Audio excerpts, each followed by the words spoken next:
Chernobyl disaster. In the shadow of one of humanity's greatest disasters, nature has rewritten the rules of survival. Starting off in our number 10 spot, we have voles. Voles. Those tiny, furry rodents that look like they could be the star in a Disney movie have a dark secret in the Chernobyl exclusion zone. They are the victims of their own diet. These creatures love mushrooms, and unfortunately, some mushroom species in the area are excellent at soaking up radiation like sponges. The result? Voles in radioactive hotspots show alarming trends. They're less fertile, their populations are dwindling, and their tiny eyes are developing cataracts at an unnaturally high rate. These symptoms highlight just how deeply radiation works its way through the food chain, showing no mercy even to the smallest forest residents. Next, we are talking about the mutated wolves. Wolves are not just surviving, they're actually thriving in Chernobyl's ghostly forests. Not only this, but they might actually be holding a secret that could help humanity. Studies by a Princeton University team revealed that these predators possess altered immune systems, potentially making them more resistant to cancer. Blood samples showed that their DNA has adapted in very unique ways, allowing them to tolerate the radiation-filled environment. Researchers believe these wolves could offer clues to combat cancer in humans. It's quite the twist of fate that the very landscape that should have destroyed them might have transformed them into something extraordinary. Next, we are talking about swallows. Barn swallows darting through the Chernobyl exclusion zone are more than just survivors of a nuclear disaster. They're carriers of a microscopic phenomenon that defies all logic. Nestled within their bodies are bacteria that have developed an extraordinary resistance to gamma radiation. These bacterial hitchhikers, exposed to generations of radioactive stress, have adapted in ways that turn one of nature's most destructive forces into a manageable environmental factor. Researchers have observed that these bacteria not only survive in high radiation conditions, but they actually thrive, suggesting that the disaster created an evolutionary pressure cooker that selected these near indestructible microbes. These microorganisms are effectively rewriting the rules of survival at the cellular level, raising questions about the adaptability of life in extreme conditions. Could this be a blueprint for how life might evolve in radioactive environments on other planets, or in the aftermath of nuclear catastrophes elsewhere? Next, we are talking about the lynx. The Eurasian lynx, long thought extinct in Europe, has staged a surprising return in Chernobyl's exclusion zone. With humans gone, these elusive cats have reclaimed their territory, thriving in the irradiated forests. While their radioactive exposure is unknown, scientists believe their radiation levels match other animals inside of the zone. Hundreds now roam the area, a long way from the extinction that people had thought. It is very clear that Chernobyl has shown us the unexpected consequences of a nuclear disaster, and how nature has bounced back in ways that no one even thought was possible. These predators have turned Chernobyl into their sanctuary, a radioactive kingdom where humanity no longer rules. In our number 6 spot today, we have the radioactive boars. The wild boars of Chernobyl are spreading. It sounds like a terrifying zombie movie, and honestly, it kind of is. These radioactive animals roam beyond the exclusion zone, mingling with non-radioactive boars, and then sometimes ending up as food for unsuspecting humans. In 2017, a third of wild boars tested in Germany showed radiation levels too dangerous for consumption thanks to their love of radioactive mushrooms. The boar's mobility ensures that Chernobyl's legacy continues to spread far beyond its borders, turning an ordinary forest hunt into a potential brush with disaster. In our number 5 spot today, we have the alien invasion. Okay, it seems absolutely insane, but there is an alien conspiracy that actually revolves around Chernobyl, and there are people who believe it's true. There is part of this theory that I like, and that is because it basically suggests that aliens saved humanity. Yeah, in this story, they didn't cause disaster or try to steal our planet, and instead, they saved saved us from a complete and total meltdown. What happened, and how this all started, is that around the same time of the Chernobyl disaster, people reported spotting a number of UFOs. One witness even said that they saw a UFO for 6 hours. So basically, because of this uptick in sightings, people believe that the aliens came to help sort of diffuse some of the radiation levels that were seen after the disaster. This would have helped to prevent an even larger blast with an even higher amount of death and illness. This is sort of a conspiracy brought up to explain how, while this meltdown was of course catastrophic, it didn't leave like apocalyptic level damage, which believers of this theory said there should have been. So what do we think? Did aliens come to save the planet? In our number 4 spot today we have The Musician. This is a story that comes from a Redditor named Jake, but this actually isn't Jake's story. This is the story of a man named Yuri who Jake met at a bar in Finland. Yuri is actually a Chernobyl survivor, and he had quite the harrowing tale to share with Jake. Yuri is a musician, and at the time of the disaster he was in a state-sponsored musical dance troupe. Basically, as soon as the disaster happened, this group was called upon by the government to come in and calm the people living in the area. Yuri said, quote, "Mere hours after the meltdown commenced, our bus entered the exclusion zone at checkpoint Twoheaded. We were told not anything, and the soldiers made it forbidden for speaking with the village people. Imagine not knowing a disaster taking place, yet seeing the strange workings of the radioactivity all around. Everyone was sick and dying, yet quarantined and not allowed to leave the zone." This is all chilling, but this is where the story takes a terrifying turn. He begins to describe their final performance, which was in Pripyat. The ballerina danced, knowing something horrible had happened, and she danced like never before, and she even let her hair down from her bun to just let it flow. Suddenly though, Yuri noticed that these locks of hair weren't just falling out of her bun, they were falling down to the ground. Basically, Yuri ends off his story by explaining his escape, which was through back roads and avoiding military checkpoints, and he ends off by saying that he is the only one of his group to survive. In our number 3 spot today we have barn swallows. Any animal who lives in the exclusion zone has to have been affected by the disaster, and that includes those who spend most of their time in the sky. I'm obviously talking about birds. The barn swallows in Chernobyl are one animal who have seen a change in their physical appearance that has lasted all of the years since the nuclear meltdown. It is unclear why these birds have been affected greater than their land animal counterparts, or if these changes will ever reverse to their previous state, but here's what they are currently dealing with. The swallows appeared to have severely deformed beaks, disproportionate feathers, some had partial albinism, and they were seen to have had much smaller brains. Of course, some of these issues are much worse than others, and I'm sure these changes have significantly affected their ways of life, but of course, they continue to adapt as time goes on. It is sad that this human-made disaster has affected them in such a negative way,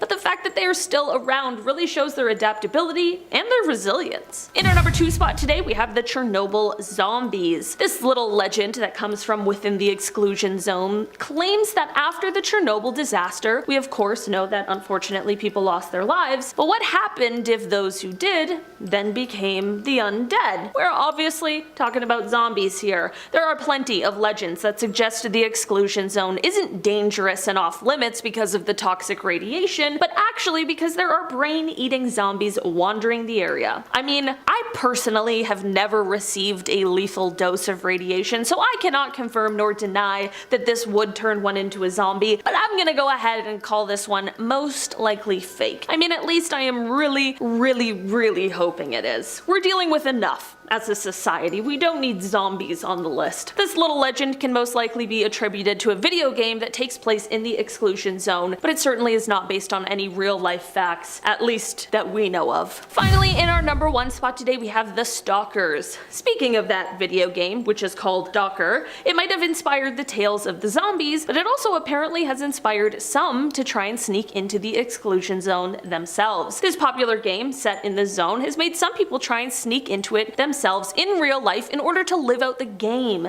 You know, like a LARPing scenario, but the only enemy this time is radiation. Basically, there are these people who are now being referred to as stalkers, and they are said to be sort of romanticizing the exclusion zone. They like to sneak in, explore the ruins, sleep in the abandoned buildings, and sometimes even bring in a device to show them how much radiation they're being exposed to, which is pretty frightening. Despite these dangerous explorers sharing their nickname with the video game, however, the name actually comes from characters in the novel Roadside Picnic, which was turned into a classic Soviet film entitled Stalker, directed by Andrei Tarkovsky. The term stalker is meant to refer to thieves who sneak into places that are harboring lethal secrets. Some even tried to tempt fate even more by doing things like eating fruit that they found growing in the zone. Because of the fact that this place is meant to be off limits, many of those sneaking in here who consider themselves stalkers wear things like paramilitary gear, they wear gas masks, balaclavas, and other things to cover their face. All in all, it's very dangerous and also very unsettling. We've all heard the stories about mutated animals in the Chernobyl exclusion zone. Turns out many of the animals do have odd mutations, but there's one urban legend about a mutated spider that takes things to a much more horrific level. After all, who would ever want to run into a mutated spider? Unless you thought you'd have a chance to turn out like Peter Parker, but that's not the case with this story. So a story about a killer mutant spider from Chernobyl was reported in a Turkish newspaper in 1990. Two residents of an apartment in the Ukraine had been found in the elevator having suffered extreme loss of BLOOD, but none of it was found at the scene. It looked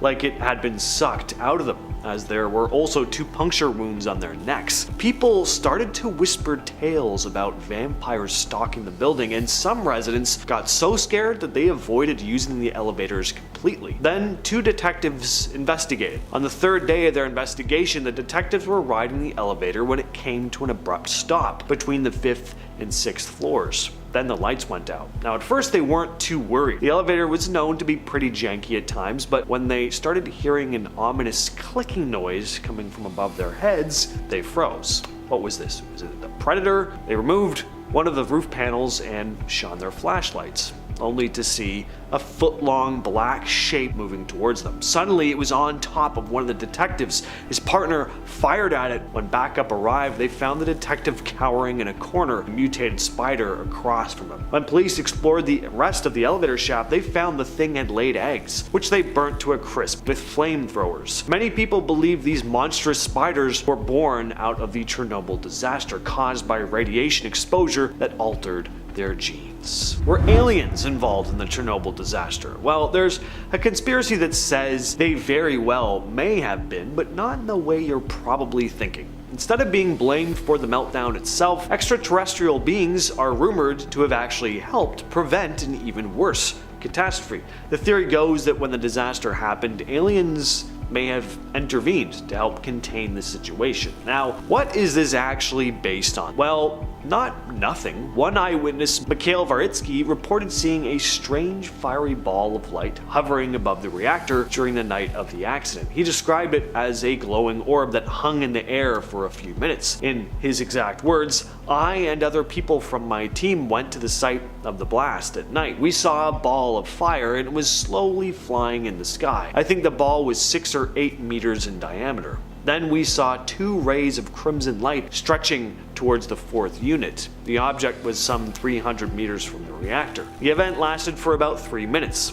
The lights of the object went out and it flew away in the northwestern direction." End quote. Some people think this may have been an alien craft, and this wasn't the only sighting either. There had apparently been a number of UFO sightings in the sky in the days leading up to the accident, so were extraterrestrials helping to manage the radiation and prevent it from spreading uncontrollably? Did the Bible predict the Chernobyl disaster? Well, some interpret a passage from the book of Revelation to be pretty eerily accurate to the events. There's a passage that talks about a great star falling from the sky and poisoning the water, and that star is called wormwood. Well, in Russian, Chernobyl translates to wormwood, which has led many to think the Bible was somehow foreshadowing the disaster. The exact passage goes as follows: "And the 3rd angel sounded the trumpet, and a great star fell from heaven, burning as it were a torch, and it fell on the 3rd part of the rivers and upon the fountains of waters. And the name of the star is called Wormwood, and the 3rd part of the waters became wormwood, and many men died of the waters because they were made bitter." Now, aside from the wormwood thing, there are other similarities here. Firefighters at Chernobyl described the fires at Reactor 4 as burning like a torch, just like in the scripture. And the part about bitter waters could definitely be interpreted as the radiation seeping into local water, making it unsafe to drink. There's even a sculpture near Chernobyl showing an angel with a trumpet, created by a Ukrainian artist as a tribute to the firefighters and workers who risked their lives during the crisis. Up next, we have the tale of the scream. So in 1997, a nuclear physicist named Andrei Korsakov from the University of Buffalo had an eerie experience at the Chernobyl power plant. While visiting the site of Reactor 4, he reported hearing a faint but frantic voice screaming for help as he was taking radiation readings in the infamous Ground Zero area at around 7:30 in the morning. Now, after hearing the screams, Korsakov rushed back upstairs to tell the personnel what he heard, but to his shock, they told him that he was the first person to enter that restricted area in 3 years. The security protocols were strict, too. Entry required a password, handprint scan, and any unauthorized presence would trigger a whole whackload of alarms. So, who had been screaming? In 1996, a researcher named Vitaly Pravitsev looked into the possibility of the accident having been caused by an earthquake. People were pretty skeptical though. Experts pointed out over 80 discrepancies in his report, but then in 1997, a group of scientists from the United Institute of the Physics of the Earth took another look into this. They found that on the night of April 25th to the 26th, just 16 seconds before the reactor exploded, 3 nearby geological stations recorded a weak seismic event. So did an earthquake cause this disaster? And if so, was it natural, or was there a possibility that it was intentional? Sounds crazy, but the idea of weaponized earthquakes isn't entirely out of the realm of possibility. During the Cold War, there were rumors that both the Soviet Union and the US were researching tectonic weapons. We don't know for sure if these weapons were actually ever developed or used, but some think they may have been, of course, in secret. I mean, even Nikola Tesla claimed to have created a device in 1898 that could produce earthquake-like effects. An article in Pravda, the former Soviet newspaper, claimed in 1992 that geophysical weapons were indeed developed, but the government denied this. Moving on down our list, we have the new safe confinement, also known as the NSC. This structure at Chernobyl represents a monumental advancement in nuclear containment technology. This massive structure, completed and put into place in 2016, was designed to address the critical need to secure the remains of the reactor that was destroyed in the 1986 disaster. The NSC is a feat of engineering, designed to last at least 100 years and to withstand extreme weather conditions. Its primary purpose is to prevent the escape of radioactive material from the original sarcophagus, which was hastily constructed following the accident and had since deteriorated. Additionally, the NSC provides a controlled environment for the deconstruction of the reactor and the management of radioactive waste, effectively reducing the risk of further radiation leakage into the environment, which I think we can all breathe a sigh of relief for. This structure is not only a shield against the radiation, but also serves as a symbol of international cooperation, as its construction involved experts and funding from around the world. The NSC's completion marked a significant step forward in the long-term effort to contain the Chernobyl disaster's legacy and mitigate its environmental impact. Moving on our list, we have the mysterious fungi. Fungi is definitely one of the weirdest things we have on our planet. Not sure if you guys have seen that documentary, Fantastic Fungi, but that thing absolutely blew my mind. It's kind of creepy, but also truly incredible. This isn't just a love letter to mushrooms. I do have a point I'm trying to make here, and that point would be the discovery of radiotrophic fungi in the Chernobyl exclusion zone, which presents a remarkable example of life's adaptability to extreme environments. These fungi have developed a unique mechanism to harness radiation for growth. They utilize melanin, a pigment found in their cell walls, to convert gamma radiation into chemical energy. This process is somewhat similar to photosynthesis, where plants use chlorophyll to convert sunlight into energy. We all struggled to say that word in elementary school when we learned about it, but in this case, instead of sunlight, the fungi are using radiation as their energy source. This discovery opens new avenues for research in the fields of biology, ecology, and biotechnology. From a biological standpoint, it provides insights into how organisms adapt to and thrive in hostile environments, which could be crucial for understanding understanding life in extreme conditions on Earth, and potentially other planets too. In terms of practical applications, these radiotrophic fungi could be used in bioremediation to clean up radioactive waste or environments contaminated by nuclear accidents. The fungi are fantastic, what can I say?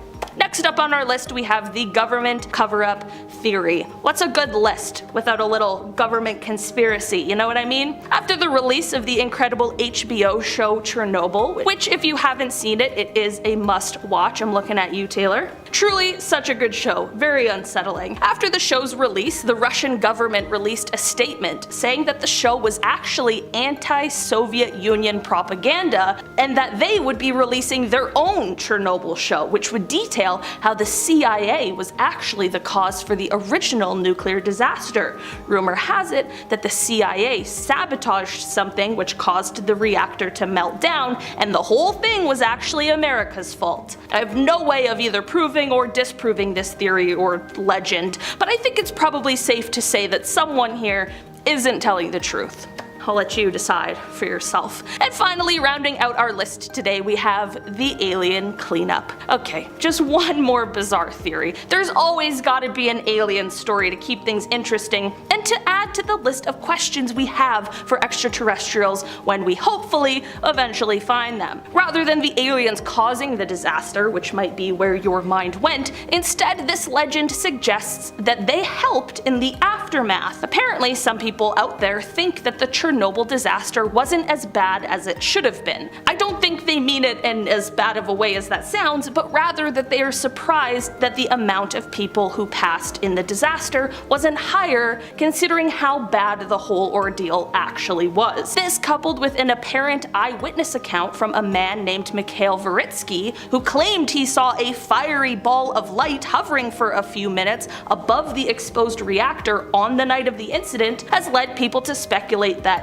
maybe our friendly alien neighbors swooped down in the nick of time to help clean up the mess that was made. Apparently this ball of light was also seen on September 16th, 1989 when there was more radiation leaking from the unit at Chernobyl, which some claim was the aliens containing the radiation. Honestly, I'd like to think that this one is true because what a nice thing for the aliens to do. They probably have their own nuclear weapons, so they certainly didn't need ours, and we really did not have the tools to clean it up, so I can definitely appreciate the fact that they were willing to lend a helping hand. Starting off this list in our number 10 spot, we have the two-headed calf. In the aftermath of the Chernobyl disaster, the exclusion zone became a breeding ground for some of the most bizarre and terrifying animal mutations in history. One of the most unsettling discoveries was the birth of a two-headed calf. Farmers near Chernobyl were stunned when they witnessed an animal with not one, but two fully formed heads and underdeveloped limbs, a grotesque reminder of the disaster's enduring legacy. Scientists immediately linked this horrifying mutation to the intense radiation that not only killed life in the area, but also twisted the very DNA of surviving species. As the impact of radiation altered the fetal development of these animals, this calf's survival became a tragic symbol of how nature was forced to adapt in the face of devastation. Over time, chilling photos of the two-headed calf circulated, serving as a haunting visual of the unseen toll the disaster took on the natural world, forever etching this mutation into Chernobyl's dark and twisted history. The disturbing sight of this calf is just one of the many strange and horrifying mutations found in the zone, proof that Chernobyl's legacy is still alive in the most startling and unnerving ways. Next, we are talking about the glowing spiders. Deep in the eerie forests of Chernobyl, something straight out of a horror movie is happening. Spiders, those creepy creatures we're already wary of, started crafting glowing webs in the radioactive wastelands. But this isn't just some freakish mutation, it's an odd twist of nature's ability to adapt. The radioactive particles creeping through the area have infiltrated these arachnids, altering the very makeup of their silk and causing it to glow under UV light like a neon sign of doom. It's both chilling and amazing at the same time, a very bizarre, fluorescent testament to how radiation doesn't just destroy, it rewires every part of the environment. Despite the terrifying look of these glowing webs, the spiders seem to be thriving, proving once again that life in Chernobyl might be twisted beyond recognition, but it's certainly not backing down. Next, we are talking about the gigantic catfish of the Pripyat River. No one cruising along the Pripyat River expects to come face to face with freshwater behemoths that could dwarf a grown adult, but that's exactly what lurks beneath these murky waters. Catfish measuring a jaw-dropping 9 feet or more have become a bizarre local legend, their enormous shadows drifting beneath the submerged ruins of old docks and tangled reeds. The strange truth is that these giants aren't sporting visible mutations like extra fins or gnarled faces. What's unsettling is the sheer scale of their growth. Without normal predators around, and with radioactive contaminants subtly affecting their environment, these fish have been free to balloon to unbelievable proportions. They've essentially taken full advantage of their strange new world, transforming from ordinary river dwellers into something that feels more at home in a monster movie. Such extremes of size raise uneasy questions about what the radiation may be doing to the entire food chain, and how nature warps when left to wander uncharted territory. Next, we are talking about the albino moose. Nothing quite rattles the senses like catching a glimpse of a massive snow-white moose quietly stepping through the abandoned woodlands around Chernobyl. With their unusual earthy browns seemingly washed out,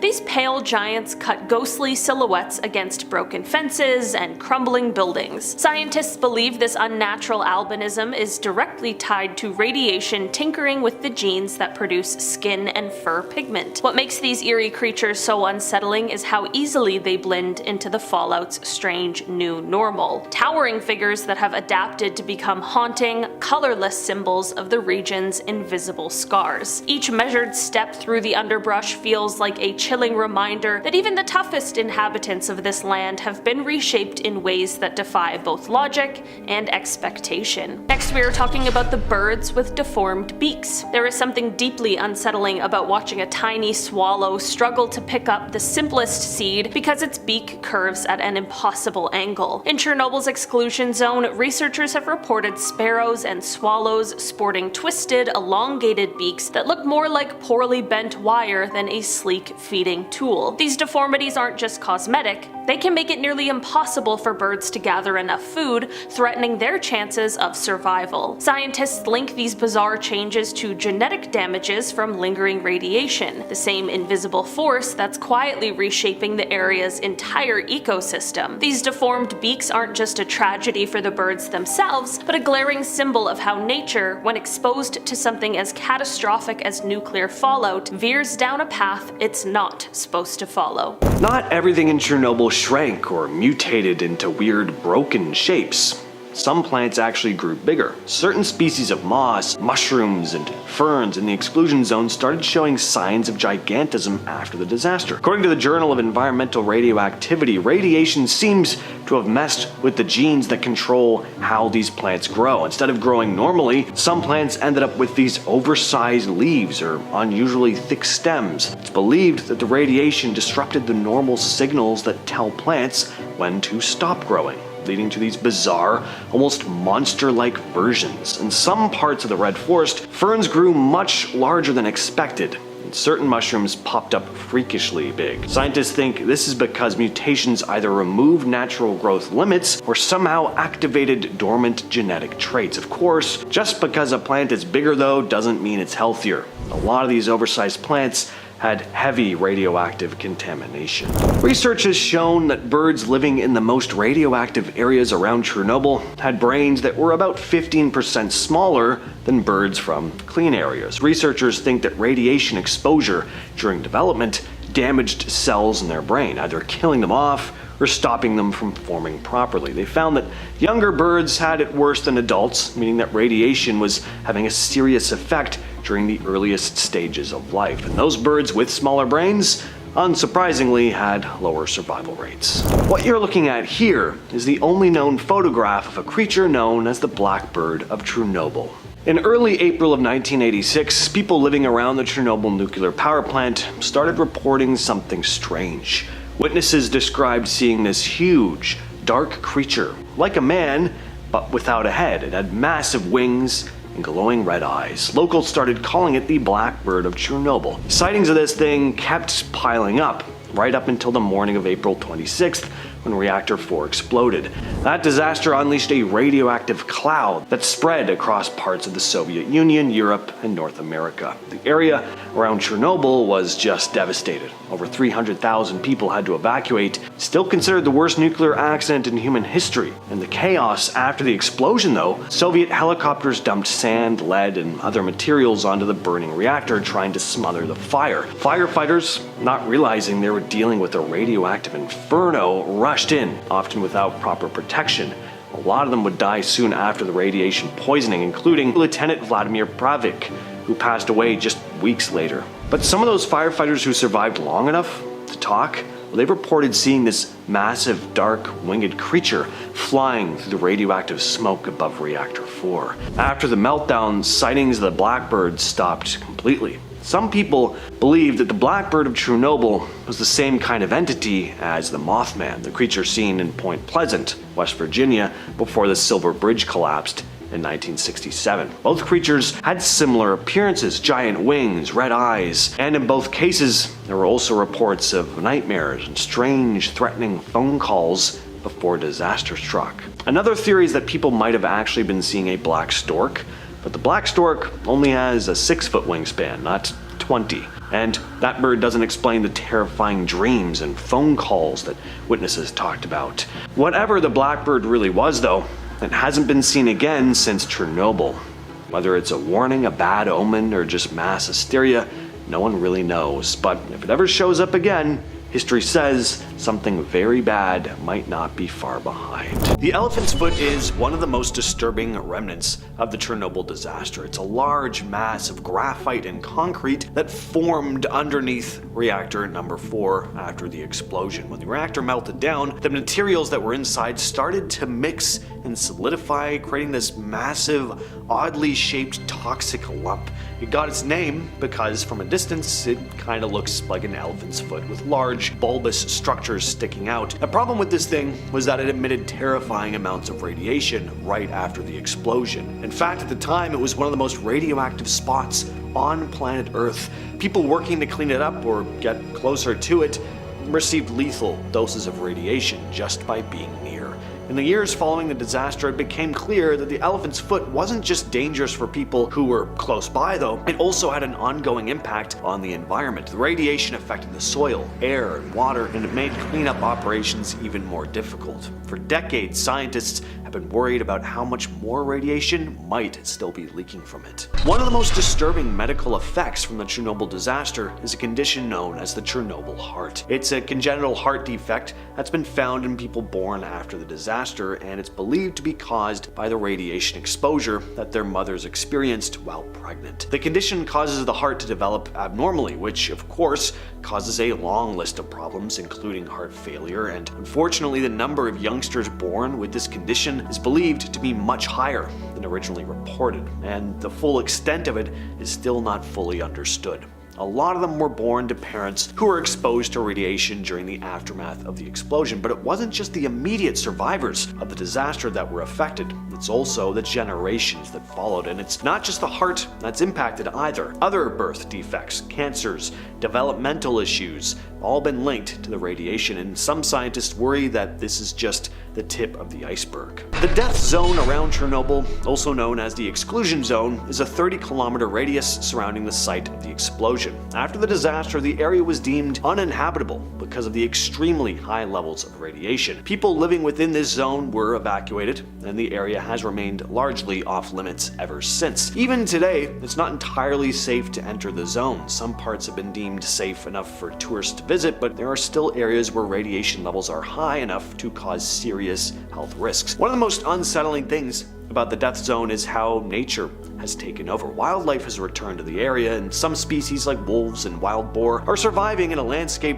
that was once populated by humans. And while on one hand nature is healing itself, scientists are concerned about how the radiation might affect these animals over time. More on that in a bit. The death zone is this eerie place, though, where time seems to have stopped, but the dangers lurking there are very real. Even though the exclusion zone is mostly off limits, The real fear is all the hidden hotspots of radiation, areas where radiation levels are significantly higher than the surrounding environment. They can be found in random places like under trees, in buildings, or in the soil, and they're incredibly difficult to detect without specialized equipment. Some of these hotspots have been measured at radiation levels so high that a person spending even a short time in the area would receive a deadly dose. The worrying part about these hotspots is that we don't know exactly how widespread they are either. Even scientists studying the area have been caught off guard by these invisible pockets of radiation. In some cases, the radiation is buried deep underground, and it's nearly impossible to predict where it might show up next. In the long term, these hotspots could cause serious health issues for anyone who ventures into the area,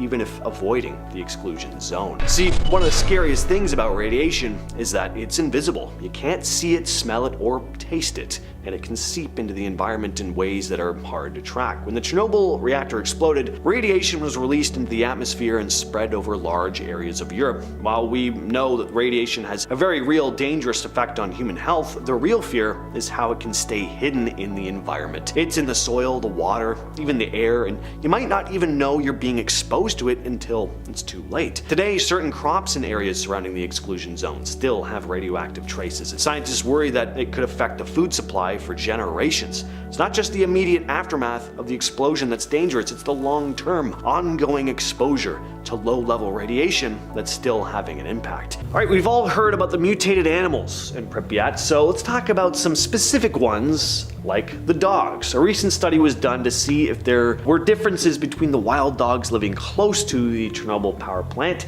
and dogs living outside of the exclusion zone. Scientists from the University of South Carolina and the National Human Genome Research Institute decided to study 302 of these wild dogs, and the research is still in its early stages, but it seems as if these dogs may be thriving in the harsh environment. After the Chernobyl nuclear reactor exploded, everyone was evacuated, but many pets, including of course dogs, were left behind. There are now thousands of feral dogs living in the surrounding area, so they've been able to reproduce, unlike some animals in the area who seem to have been hindered when it comes to reproduction, like bees, for example. It could be that these feral dogs have built up resistances to the radiation, growing to be more immune to cancer, for example, which would be pretty incredible. But it's not only dogs that have evolved in weird ways since the disaster in '86. Frogs in the exclusion zone have also changed because of the high amounts of radiation. Back in 2016,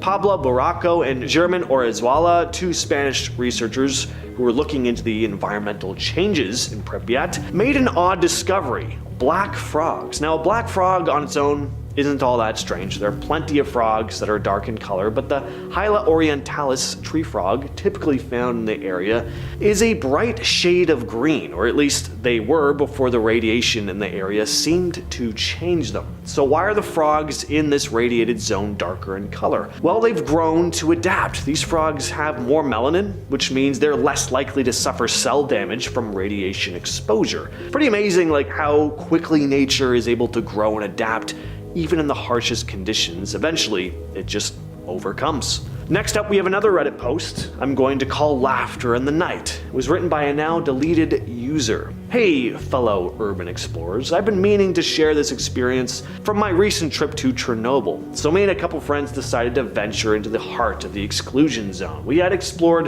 Pripyat during the day, but thought a night trek would be a little more thrilling. We found ourselves near the infamous Ferris wheel. This is creepy enough as it is at night, but my god, I will never forget this one moment for as long as I live. Me and my friends are just bumming around the Ferris wheel. I wasn't paying much attention to what they were talking about, kind of zoning out. I suddenly heard a faint, distant laughter, like children were playing just off in the distance. And it wasn't just me that heard it, everyone went quiet immediately. One of my buddies had the bright idea of following the laughter. I was pretty reluctant, but ultimately we all agreed to have a look. We followed the sound, and as we got closer, it dawned on us, and I shit you not, we ended up at a school. The laughter had been coming from inside. Then as abruptly as it began, the laughter stopped. We noped out of there screaming. To this day, we can't explain what we heard. Would you have gone and followed the laughter? I don't know. I feel like I'd like to. Like, that sounds interesting.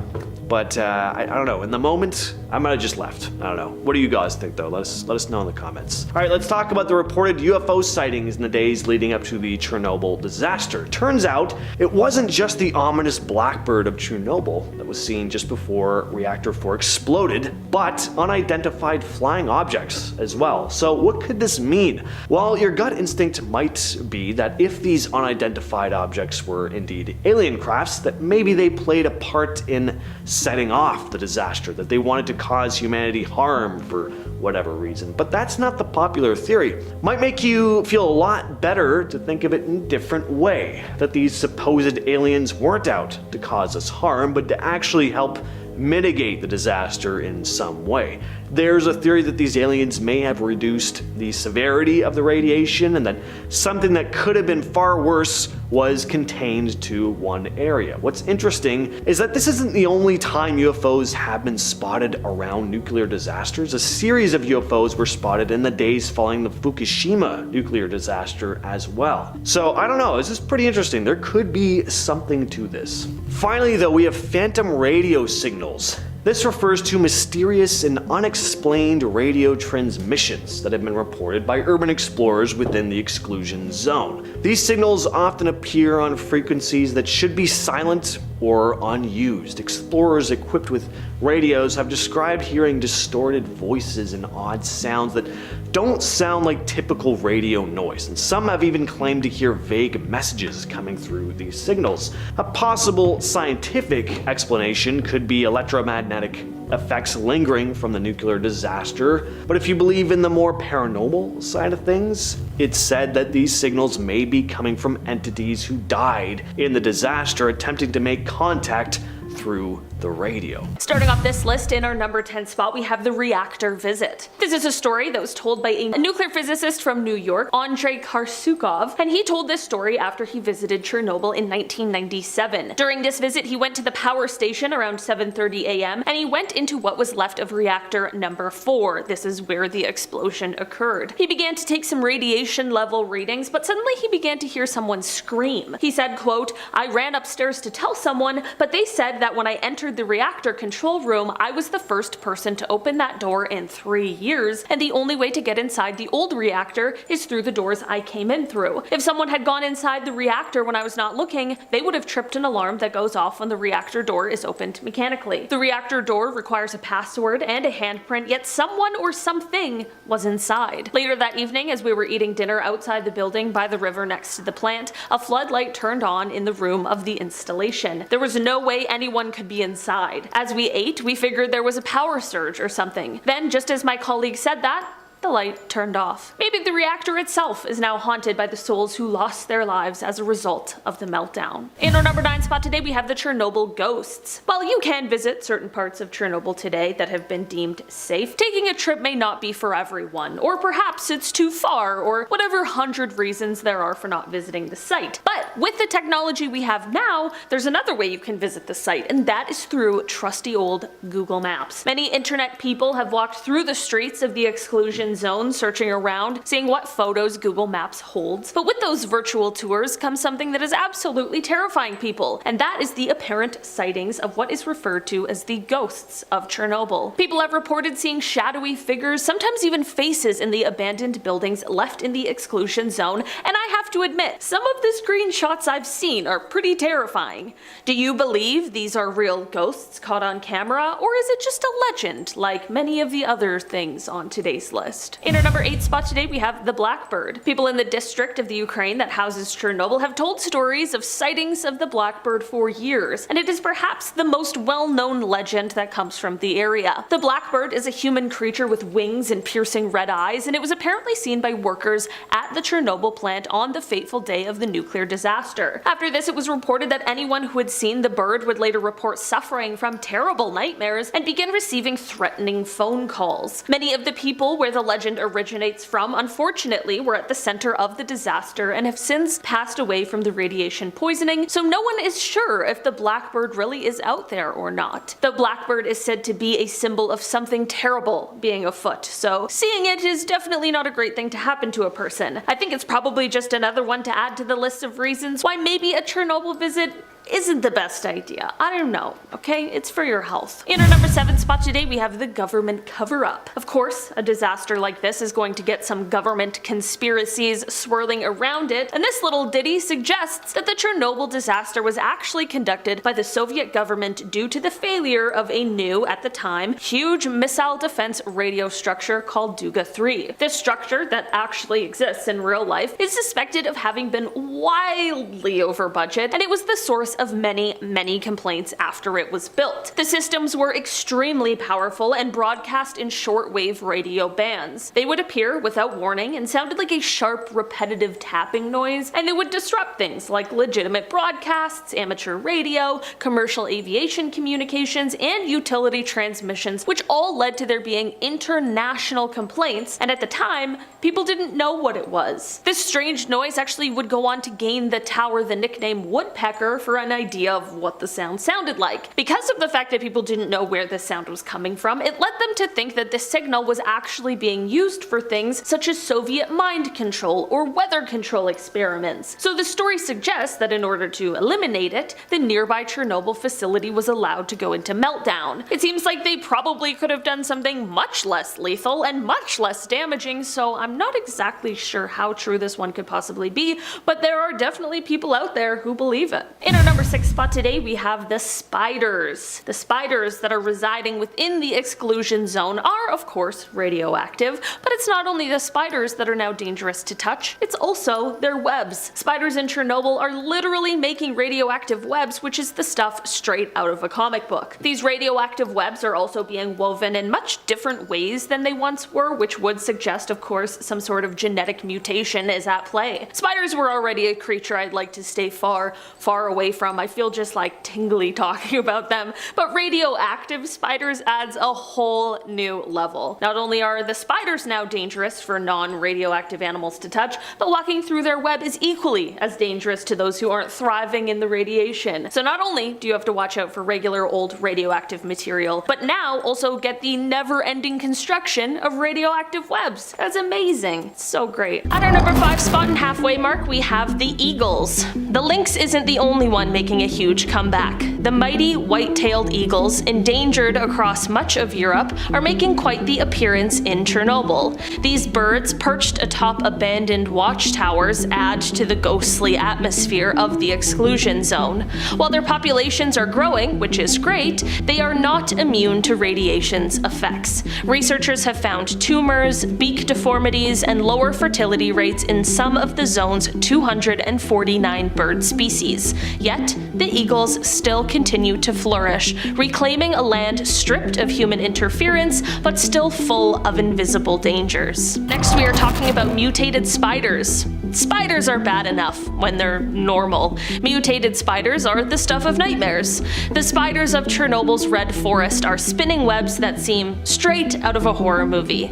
Their webs are oddly shaped, with chaotic patterns suggesting some very mysterious genetic mutations at play, and even more disturbing, these webs are radioactive themselves, laced with particles that have settled into the environment over decades. The spiders and their prey live and die in these toxic traps, creating a macabre cycle of contamination that illustrates how deeply radiation has seeped into even the tiniest details of life in the zone. In our number 3 spot today, we are talking about bison. The hulking bison of Chernobyl's exclusion zone, weighing up to a staggering 2,200 pounds, are living symbols of nature's resilience, but also its vulnerabilities. These majestic creatures graze on vegetation laced with radioactive particles absorbed from the soil. Every mouthful of grass or bark adds to their radiation load, as isotopes like cesium-137 and strontium-90 continue to circulate through the ecosystem decades after the disaster. Their sheer size and strength make them nearly invincible to predators, but radiation exposure has its own invisible consequences. Researchers have raised concerns about the long-term effects on their health and reproduction, including potential mutations, weakened immune systems, and shortened lifespans. Even more unsettling is the role these bison play in spreading the contamination. As they roam through the exclusion zone, their movements redistribute radioactive particles. Despite the risks, like many of the other animals, the bison have found a strange kind of sanctuary in this human-free wilderness. Their numbers are growing, and conservationists cautiously monitor their progress, marveling at how one of Europe's rarest animals has adapted to an environment hostile to most life forms. Next, we are talking about invertebrates. From one of the largest animals to some of the smallest, beneath the soil of Chernobyl's forests, the tiny creatures are waging a quiet battle for survival.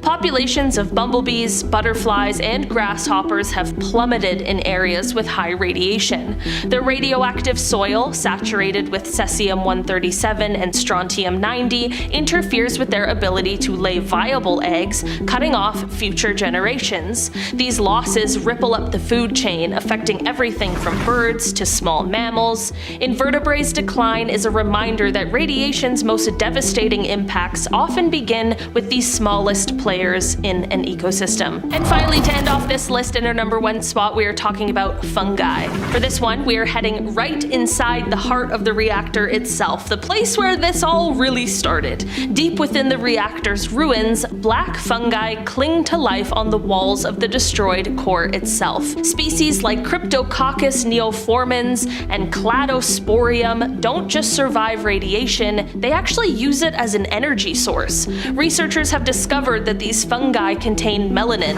a pigment that absorbs ionizing radiation and turns it into chemical energy, much like plants use sunlight in photosynthesis. This ability, dubbed radiotropism, is as unsettling as it is fascinating, raising questions about what other life forms might adapt to survive in similarly extreme conditions. First up today, we have the forest fires. The Chernobyl exclusion zone has witnessed several forest fires over the years, which have raised significant environmental and health concerns. These fires are particularly problematic because they can remobilize radioactive elements like cesium-137, strontium-90, and plutonium, which were deposited in the area following the Chernobyl nuclear disaster. When the vegetation in the exclusion zone, contaminated by these radioactive particles, burns, the smoke and ash can carry these particles over long distances, potentially spreading radiation beyond the immediate area of the fire. This phenomenon poses a considerable challenge for both environmental management and for public health. From an ecological standpoint, the redistribution of radioactive materials can affect a wide range of organisms, altering the mutation rates and impacting the health and stability of ecosystems in and around the exclusion zone. For human populations, especially those living in proximity to the exclusion zone, there is a risk of exposure to radioactive particles carried by smoke, which can have long-term health implications. The management of these fires, therefore, is not just a matter of controlling the blaze, but also involves monitoring and mitigating the spread of radioactivity, making it a very complex task for both firefighters and radiation safety experts. Next up, we have the new nuclear reactions. It's what nobody wants to hear in relation to Chernobyl. New nuclear reactions. Can't be good. The recent detection of increasing fission reactions in an inaccessible chamber of the Chernobyl nuclear power plant has raised significant concerns among scientists and safety experts. This chamber, which has remained sealed and unobserved by human or robotic means since the 1986 disaster, has shown a worrying surge in neutron emissions, a clear indicator of escalating nuclear fission activity. The primary concern for researchers is to figure out whether this escalation in nuclear activity will naturally diminish, or it will require a complex and hazardous intervention to avert a potential secondary nuclear incident. The situation is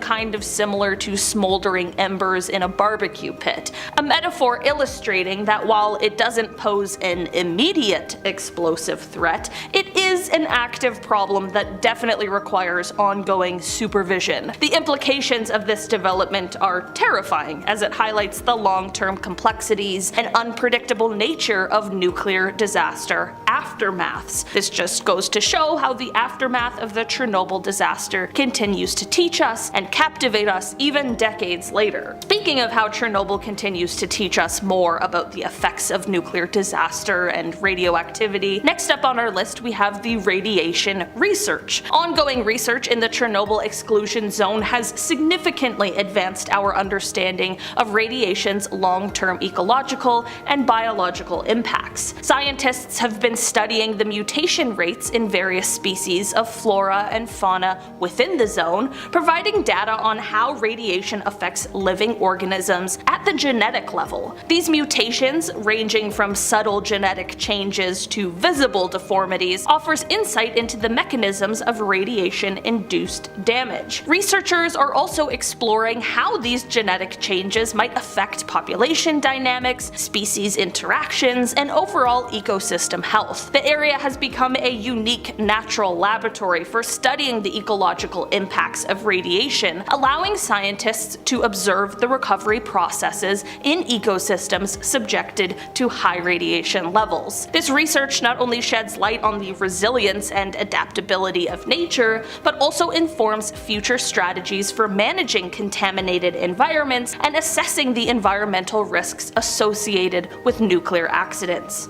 Next up, we have the very unfortunate psychological impacts of the disaster. Psychology issues resulting from widespread fear of radiological disease is a much greater issue, impacting many more people with lethal health effects. People who believe they or others have been impacted by radiological illnesses, erroneous or otherwise, exhibit greater issues with feelings of no control or fatalistic and pessimistic outlooks. This often leads to harmful behaviors, such as a lack of initiative to treat diseases. These fears are further strengthened by poor public understanding of the effects of radiation. Because of the radiation in Chernobyl, the people living there had to move, and it's been studied that these groups of people believed they had an illness related to radiation exposure more often than the citizens who actually remained inside of the contaminated regions. This brings into question the effectiveness of resettlement. Also, psychological distresses can significantly increase cancer mortality rates, possibly as much as 97%, nearly double, resulting in as many as approximately 100,000 additional cancer mortalities. From this accident, the fear of radiological illness has been way more prominent. Around our halfway mark today, we have the decaying of nature. Since the Chernobyl disaster, scientists have realized something very strange with the plants in the exclusion zone. They have realized that the dead trees, plants, and leaves at the contaminated site don't decay at nearly the same rate as plants elsewhere. This is definitely weird. I mean, just thinking about it, I would have thought that the opposite would be true, that plants in the exclusion zone would decay even faster, but this is why it's good that I am not a scientist. Tim Mosow, a professor of biology at the University of South Carolina, has said, quote, "We were stepping over all these dead trees on the ground that had been killed by the initial blast. Years later, these tree trunks were in pretty good shape. If a tree had fallen in my backyard, it would be sawdust in 10 years or so." To find out what was happening, or more accurately, what wasn't happening, the research team collected hundreds of samples of leaf litter from forest floors that were not contaminated by radiation and stuffed the leaves into bags lined with pantyhose. This was to keep out insects. They then distributed these bags around the Chernobyl area and waited 9 months. The results were shocking. Samples of leaf litter that were placed in highly contaminated areas showed 40% less decomposition than samples that were placed in uncontaminated sites. The degree of decay was proportional to the degree of radioactive contamination at each site, according to the study. Now that really is just interesting. Next up on our list, we have the Sweden effect. I'm sure you might be wondering what Sweden could possibly have to do with Chernobyl, but don't fret, I'm here to tell you. The radioactive cloud from Chernobyl rode the wind over to Sweden and spit out in the form of rain. As teardrops.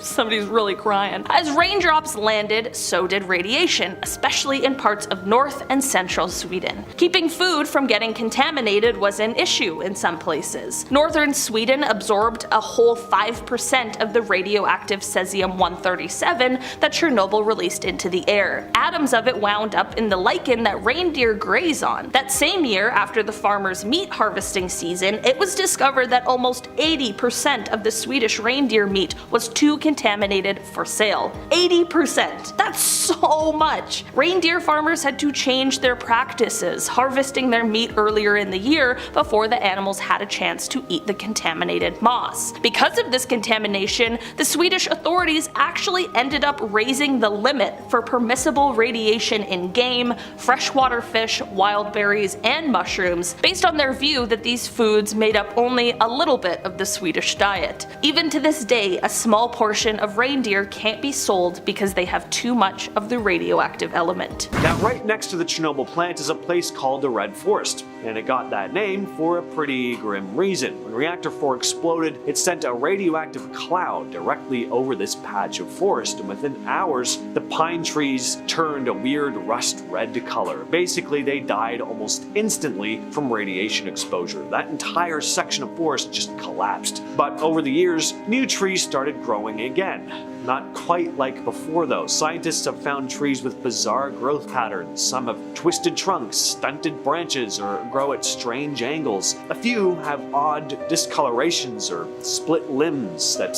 don't match normal growth cycles. Even now, decades later, radiation levels in the Red Forest are some of the highest in the whole exclusion zone. The forest acts like a sponge, so any rain that soaks into the soil can stir up radioactive particles again.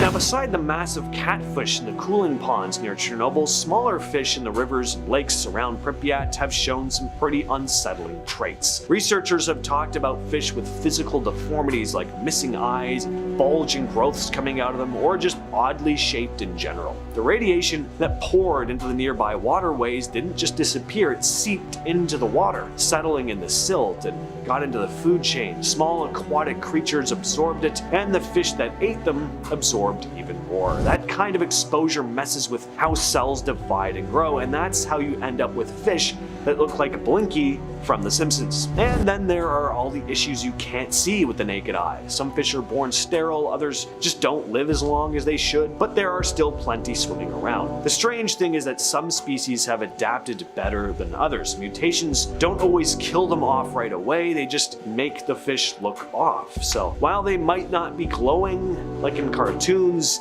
they're definitely not normal. This is one of the darkest and hardest to talk about. After the explosion, over 600,000 people were called in to help contain the disaster.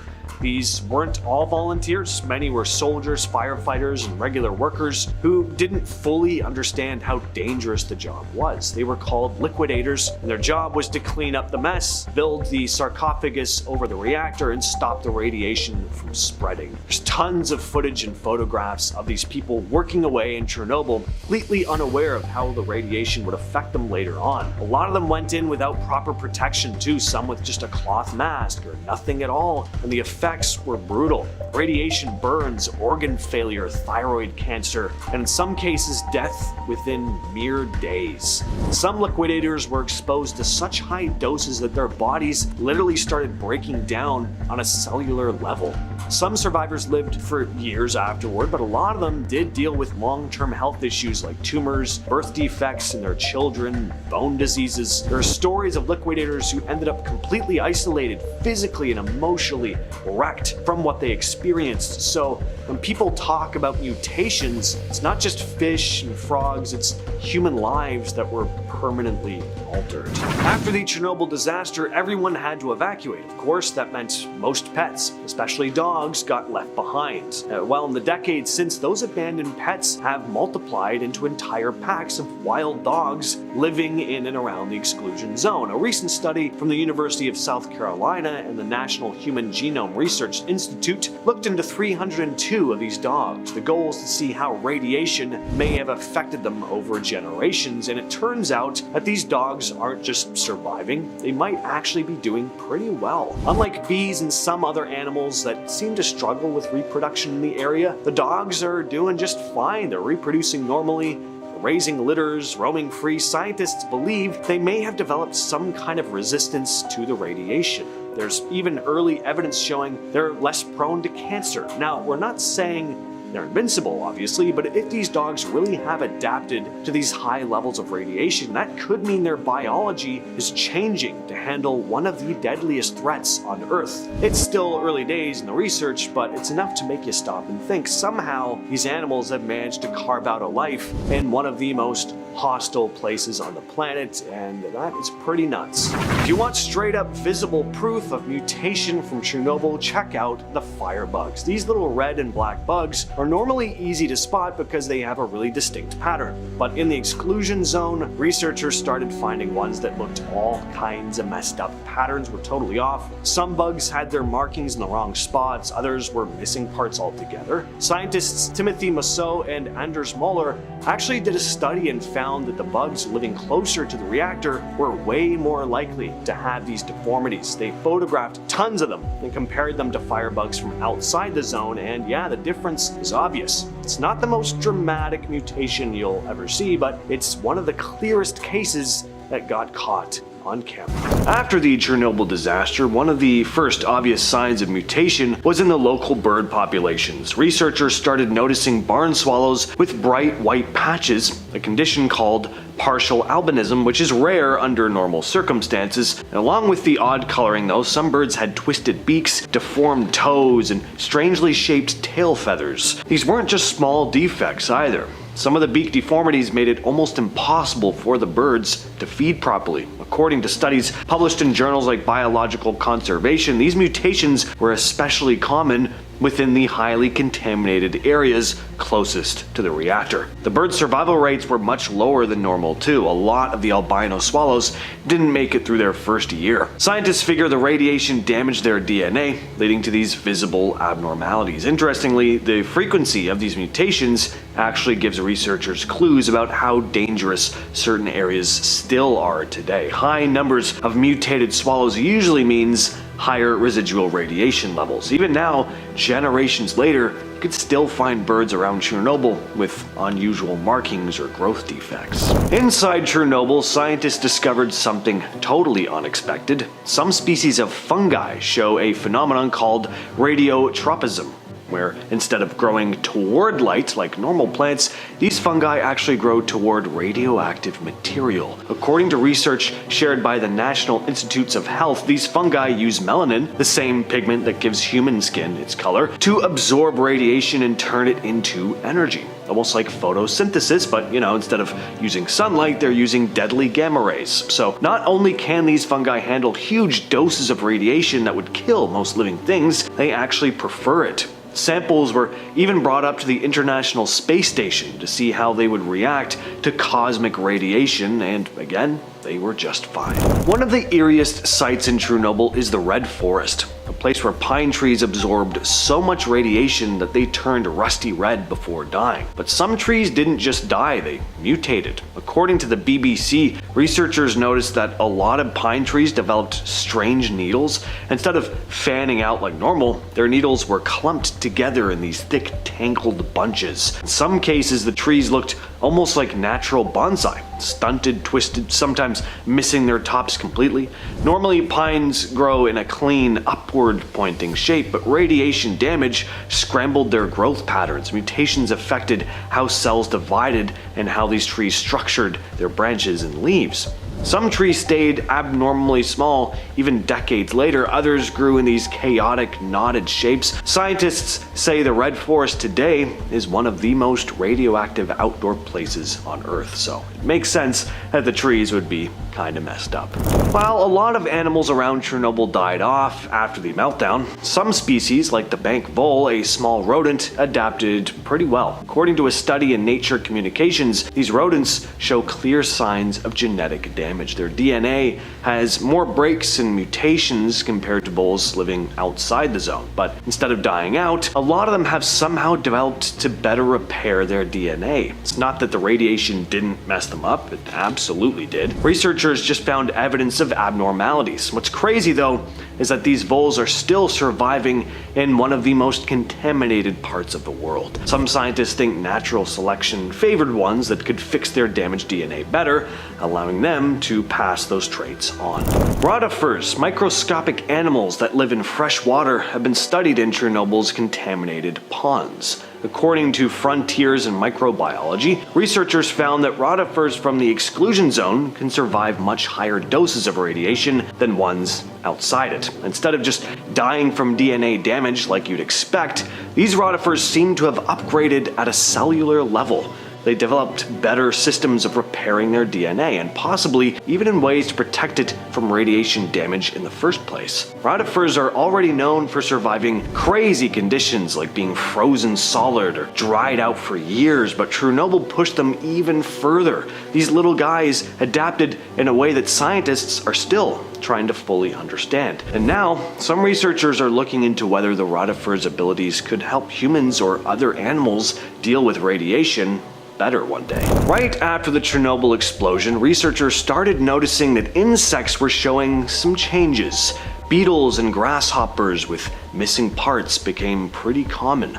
The worst mutations showed up in areas closest to the reactor, where radiation levels were just off the charts, of course. Insects would hatch with warped or missing body parts that made it almost impossible for them to survive. Wings would come out crumpled, antennae, which insects need to sense their environment, would be stubs or just completely gone. Some beetles had legs growing in the wrong places or extra limbs. Scientists were able to connect the number and severity of deformities directly to how much radiation the insects were exposed to. The first few years after the disaster saw the worst of it, obviously. Over time, the number of severe mutations dropped, mostly because the most damaged insects didn't survive to reproduce. After the Chernobyl disaster, a group of wild Przewalski's horses, an endangered species, was introduced into the exclusion zone in the late 90s. These horses actually started doing pretty well in the abandoned human-free landscape, but not everything was normal. Researchers noticed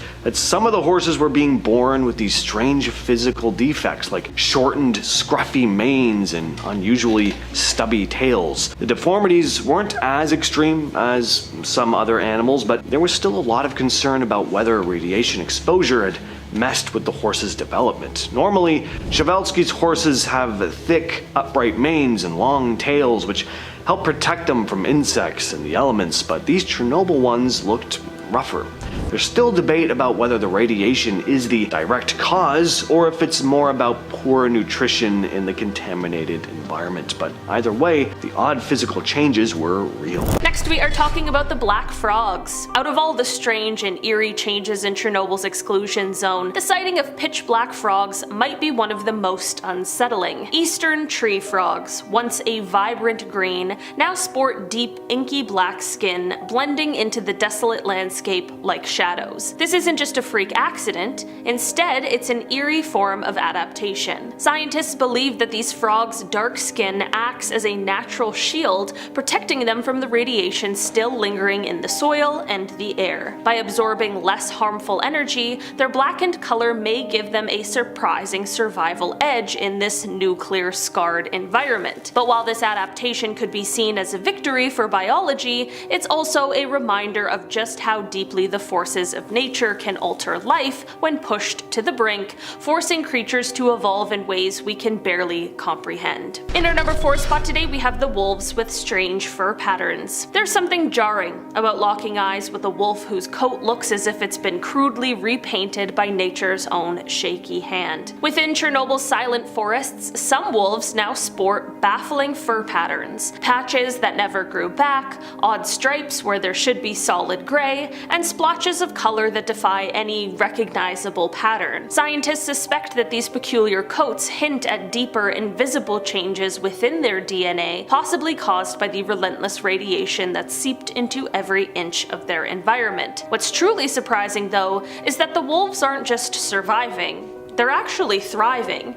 In a world abandoned by humans, they've staked their claim as top predators, hunting in small packs and darting through ruined buildings like ghosts. Next, we are talking about the mutated wild boars. It's one thing to stumble across a wild boar in the forest, but discovering one with bizarrely shortened legs, an overgrown head, and tusks twisting at unnatural angles is another level entirely. In Chernobyl's exclusion zone, these heavy-set animals have soaked up a cocktail of radioactive isotopes, contaminating their bodies and warping their development in startling ways. Some boars appear top-heavy and clumsy, as if their own skeletons are struggling to keep pace with the genetic mischief unleashed by the fallout. While not every individual shows such blatant distortions, enough of them do to leave an unsettling impression. These creatures are shaped by an environment that continues to bend the rules. Each gnarled tusk and awkward limb stands as a living reminder that radiation does not fade quietly. It leaves its fingerprint on every generation that must somehow learn to survive in its shadow. Next, we are talking about the insects without wings. It's hard to wrap your head around a butterfly that can't take flight, yet that's exactly what researchers are finding in Chernobyl's exclusion zone. Delicate creatures like butterflies and moths, once symbols of gentle transformation, now struggle with stunted wings that look half-grown or never form at all. Instead of fluttering gracefully over the tangled fields, some are left crawling on the ground, vulnerable and off balance. Scientists believe the radiation's relentless tinkering with genetic material disrupts critical stages of growth, leaving wings twisted or completely absent. It's an unsettling sight that strips these insects of their most defining feature. And finally, ending off this list today, we are talking about Przewalski's horse. These horses first originated in Mongolia and were wild horses that became endangered. They first became endangered due to hunters who would often kill the stallion, which of course would provide many difficulties in terms of reproduction. These horses also weren't doing very well in captivity, which made things even more difficult. This, combined with the harsh winters which would often claim their lives, left things looking quite grim for the species. In the late 1990s, however, in an effort to help repopulate these animals, 30 of them were released into the Ukrainian side of the exclusion zone, and it is believed that some of these original horses are actually still alive today, which is amazing, but camera trap images have also shown young horses and foals, which means they are repopulating, which is a huge win. They're expanding population in such a harsh environment, which could mean that they might potentially be able to return from the brink and go on to continue as a species, which is something we always want to see. We're gonna kick things off with a ghost story told by a nuclear physicist named Andriy Khrushchev after he visited Pripyat in 1997. He toured the number 4 reactor sarcophagus where the explosion had taken place. He was taking readings for radiation when he heard what sounded like screams coming from the inside, which was completely off limits due to the radiation. He described the experience saying, quote, "I ran upstairs to tell someone, but they said that when I entered the reactor control room, I was the first person to open that door in 3 years. And the only way to get inside the old reactor is through the doors I came in through. If someone had gone inside the reactor when I wasn't looking, they would have tripped an alarm that goes off when the reactor door is opened mechanically. The reactor door requires a password and handprint, yet someone or something was inside. Later that evening, as we were eating dinner outside the building by the river next to the plant, a floodlight turned on in the room of the installation. There was no way anyone could be inside.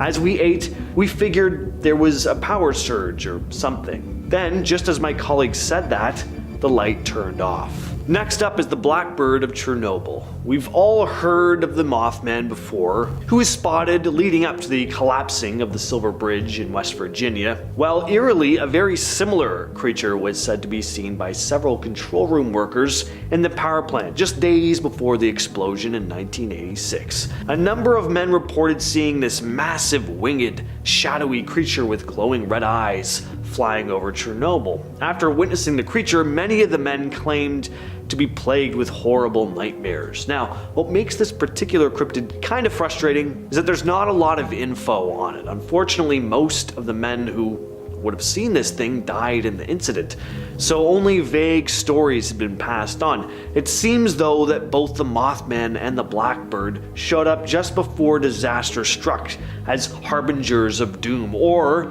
perhaps they're moths drawn to a flame, the flame of imminent death and destruction. Next up on the list, we have the Red Forest. Now, the Red Forest is the most irradiated forested area surrounding Chernobyl. The trees have this reddish color after having absorbed high levels of ionizing radiation. The soil and water is heavily contaminated, but there are a lot of animals that actually call this place home. The boar population spiked as humans up and left. There are plenty of wolves and foxes, but they've evolved in weird ways. More on that later on. But for example, birds in the area actually have much smaller brains than other birds outside of the contaminated areas. We all love to imagine that toxic radiation result in like superpowers or something, but that is sadly not the case, at least not immediately. Eventually nature adapts, but it takes a bit of time. That's gonna lead us to a pretty freaky experiment that went on in the Red Forest. So we've already discussed how heavily irradiated this part of the exclusion zone is. Well, this experiment from a few years back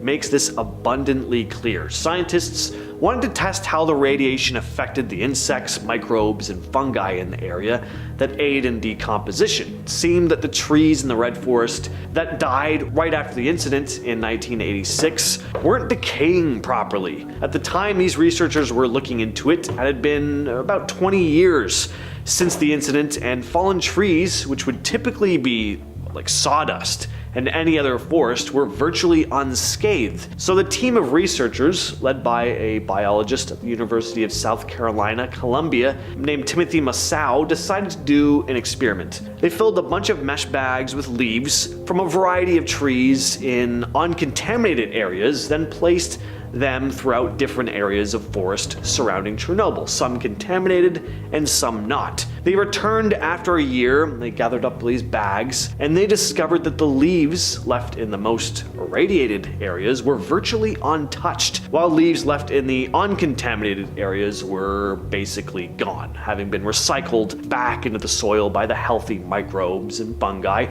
This means that these heavily irradiated areas aren't decaying and regrowing at a proper rate. It also means that there's a very high amount of leaf litter on the forest floor that could lead to forest fires, potentially spreading radiation outside of the exclusion zone. Next up, we have a Reddit post written by someone who decided to venture into the exclusion zone and had an eerie encounter with a set of dolls. They wrote the following: "A buddy and I decided to venture into the heart of Pripyat. Always had a weird fascination with it and just wanted to say I'd done it, you know? Just explore what is basically a post-apocalyptic landscape. First, it was pretty much what we expected. Crumbling buildings, overgrown playgrounds, and the unsettling silence that comes with any big deserted place. But the hospital had to be the most bone-chilling part of the whole trip. Old medical equipment, dusty beds. We even saw a couple dolls scattered around. Now, I've seen my fair share of creepy dolls in horror movies, even supposedly haunted ones in antique stores and stuff like that, but this was different, and it didn't end there. At one point,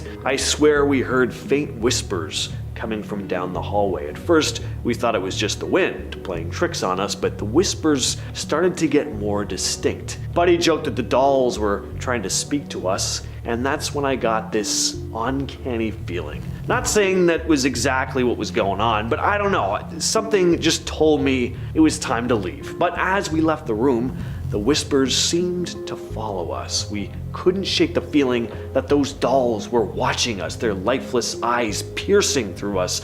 We'd also taken Geiger counters with us, which started acting up. We couldn't find a logical explanation for the sudden spike in radiation. It felt like the city itself was alive, reacting to our presence.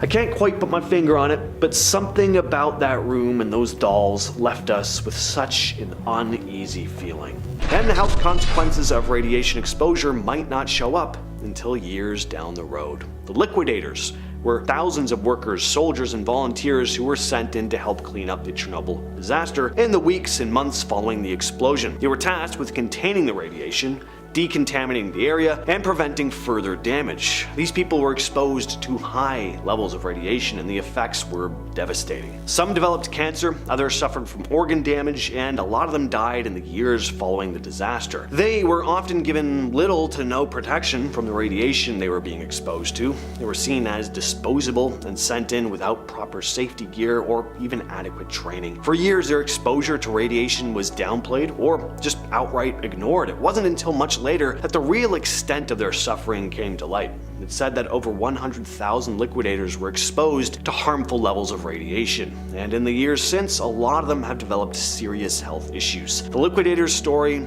is definitely one of the darkest parts of the Chernobyl disaster. This is a group of people sent in to clean up a mess that they had no control over, paying the price with their lives. One of the ongoing concerns surrounding Chernobyl is the contamination of water. After the explosion, the reactor's cooling systems failed and large amounts of radioactive water were released into the environment. This water ended up in nearby rivers, lakes, and the groundwater. There's been efforts to clean things up, but the problem is far from solved. Radioactive particles are still found in nearby rivers and lakes. This means that both the environment and people living nearby are still at risk of exposure to radioactive water. The issue with radioactive water is that it can be difficult to track. The contamination can spread silently, affecting big areas of land and water over time. Radioactive particles can linger for decades, slowly working their way into the environment, and as I already discussed, this can and has led to long-term health issues. After the original concrete structure known as the sarcophagus started to degrade, a newer, larger sarcophagus was built around the Chernobyl reactor. The goal was to contain the radiation and prevent it from spreading further. The new safe confinement, as it's called, is this huge structure designed to last for at least 100 years. Now, while it is a major improvement over the original sarcophagus, there are still some concerns. First of all, it's only designed to last a century, and we have no real idea of what will happen to the thing once it starts to deteriorate. If it fails, the consequences could be catastrophic. The new safe confinement is designed to keep radiation contained, but there's always a possibility of something going wrong. For example, if the structure were to collapse or crack, there's a risk of radiation leaking into the environment. The idea that we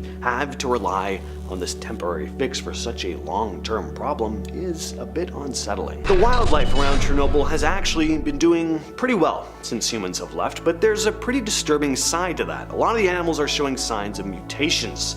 Some are born with extra limbs, messed up faces, problems with their organs. Now, it's not like genetic mutations never happen in nature, but the fact that these kinds of mutations are more common in Chernobyl than in any other place is pretty telling. Scientists think radiation has a big part in these changes, and they're worried that over time this could cause some species to completely die off. Some mutations are small and hard to notice, but others are much more obvious, like animals with tumors, extra or missing body parts, or just high levels of radiation detected in their bodies. Some animals are still managing to survive quite well, though. It's just tough to say how all these mutations will affect their populations long term. But the idea that radiation might have changed the very genetic makeup of entire species in the area is a pretty scary thought. Finally, there are the phantom radio signals. These are mysterious, unexplained radio transmissions that people exploring the exclusion zone have reported hearing. The strange thing is, these signals often come through on frequencies that should be totally silent or unused. Urban explorers with radios have said they've picked up distorted voices or odd sounds that don't sound like your typical radio noise. Some even claim they've heard vague messages coming through. One theory is that this could be some kind of lingering electromagnetic effect from the nuclear disaster, but those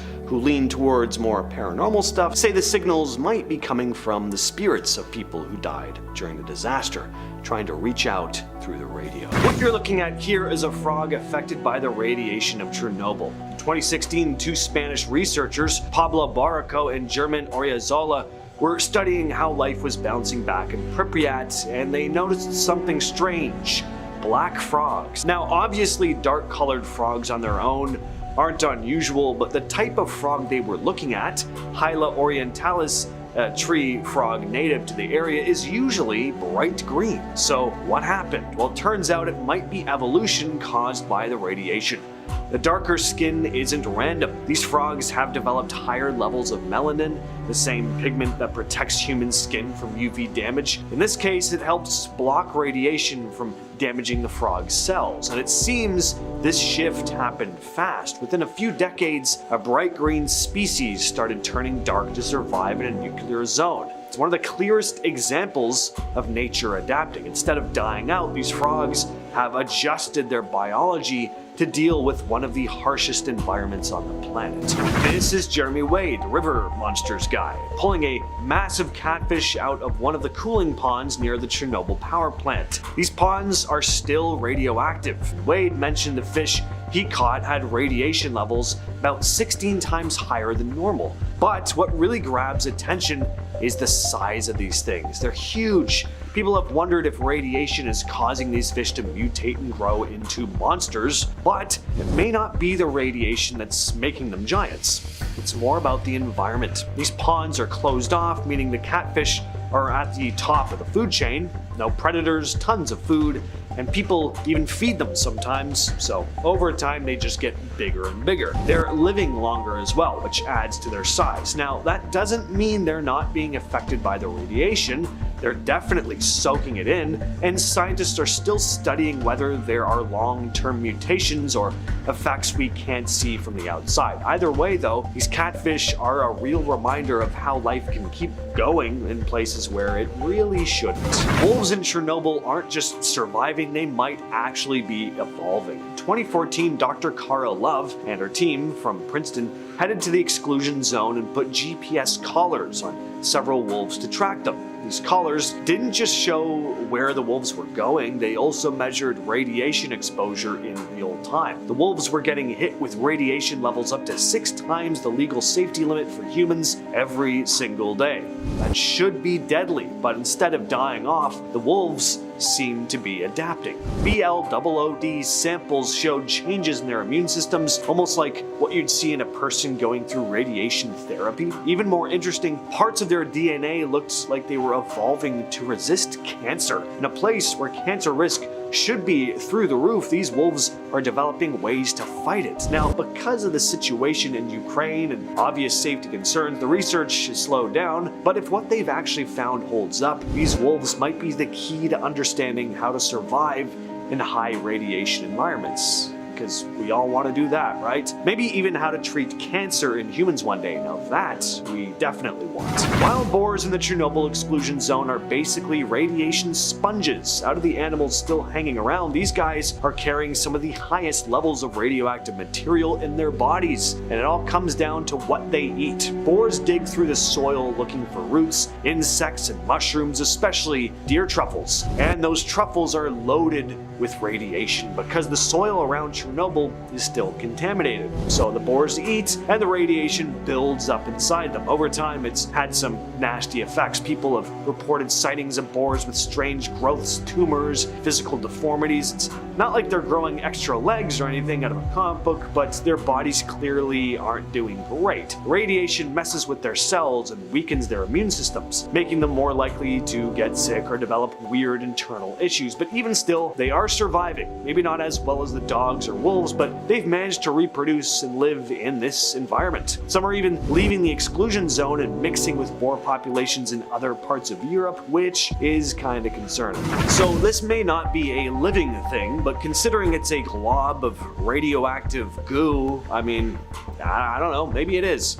It's known as the elephant's foot, one of the most famous concoctions to come out of the Chernobyl disaster. After Reactor 4 blew up, a bunch of nuclear fuel, metal and concrete fused together under the plant and cooled into this massive lump of radioactive material, and it kind of looked like a deformed elephant's foot. Thus it was dubbed the elephant's foot. When this thing was first formed, it was putting out so much radiation that standing near it for just a few minutes could kill you. Not exaggerating. People who had to go near it in the early days of cleanup would get a lethal dose of radiation in minutes. One guy who filmed it back in the 80s was reportedly dead within a year. Even now, decades later, it's still dangerous. The radiation has cooled down a bit, but not enough to really make it safe. Scientists have kept an eye on it over the years because they were worried it might keep leaking radiation or start heating up again. It's also affected the air, water water and soil around it. They call the elephant's foot a kind of man-made lava, except instead of burning you, it poisons you. And yeah, it's still sitting there, deep under Reactor 4, slowly decaying, but still very dangerous. Another conspiracy has to do with the KGB. The idea is that they wanted to sabotage Reactor 4 to scare other countries away from building their own nuclear power plants. The goal? To monopolize Europe's energy market entirely. The thinking goes like this: if Chernobyl created massive fear about nuclear energy, countries in Western and Central Europe would maybe think twice before investing in their own nuclear facilities. With limited energy sources in Europe, the KGB figured that if they could make these countries dependent on Soviet oil and gas, they'd be in a position of power. Of course, if you're going to look at the KGB having something to do with the incident, it's only natural for others to speculate about the US government as well. Ever since the disaster took place in 1986, there were suspicions that the CIA might have had something to do with it, which is not surprising in the slightest. This one's pretty obvious. The idea is that the CIA orchestrated the explosion at Reactor 4 to create fear around nuclear energy and destabilize the USSR's influence. It was a tense period of time for the Soviets and the United States, and by creating a catastrophic event like this, the CIA could not only undermine the Soviet government's credibility, but also discourage other nations from developing nuclear power themselves, giving them the edge in the global energy market. Some were also highly skeptical of the rapid response of the US, thinking that they could have had a prior knowledge of the disaster. Now into more paranormal stuff. Like with any ghost town, especially one abandoned for such a tragic reason, ghost stories are plentiful. The amusement park has to be one of the eeriest spots in Pripyat. It was built just days before the disaster. It was meant to be a place of fun for families, but that never came to be. Sadly, it was never officially opened to the public, but legend has it that if you happen to be exploring Pripyat late at night, you may hear the faint sounds of laughter and music coming from the park. Visitors have reported strange occurrences while exploring. Some people say that when they approach the bumper cars, they can faintly hear the sounds of engines starting. Another creepy part about the park, and really the whole town itself, are the dolls scattered throughout it. Dolls that were left behind, now left to decay. Some believe that these dolls, especially those found in the carousel area, have taken on a life of their own. People have claimed that the dolls seem to change positions or appear in places they weren't before, but the giant rusted Ferris wheel is the most recognizable sight in the park. Some have said that when the wind blows, the wheel creaks and groans, sounding almost like whispers. It's not just the amusement park that's said to be haunted though. Urban explorers have reported seeing dark figures darting between buildings all throughout the city of Pripyat, especially in the empty schools and hospitals. Could these shadowy figures be the spirits of those who died in the disaster, still trapped in the abandoned city they once lived and worked in, forever doomed to roam the desolate streets? Some will say they've seen unexplained silhouettes peering out at them from corners of rooms or appearing just out of the corner of their eye. But are there actually shadowy entities trapped in the Chernobyl exclusion zone, or could people just be seeing things,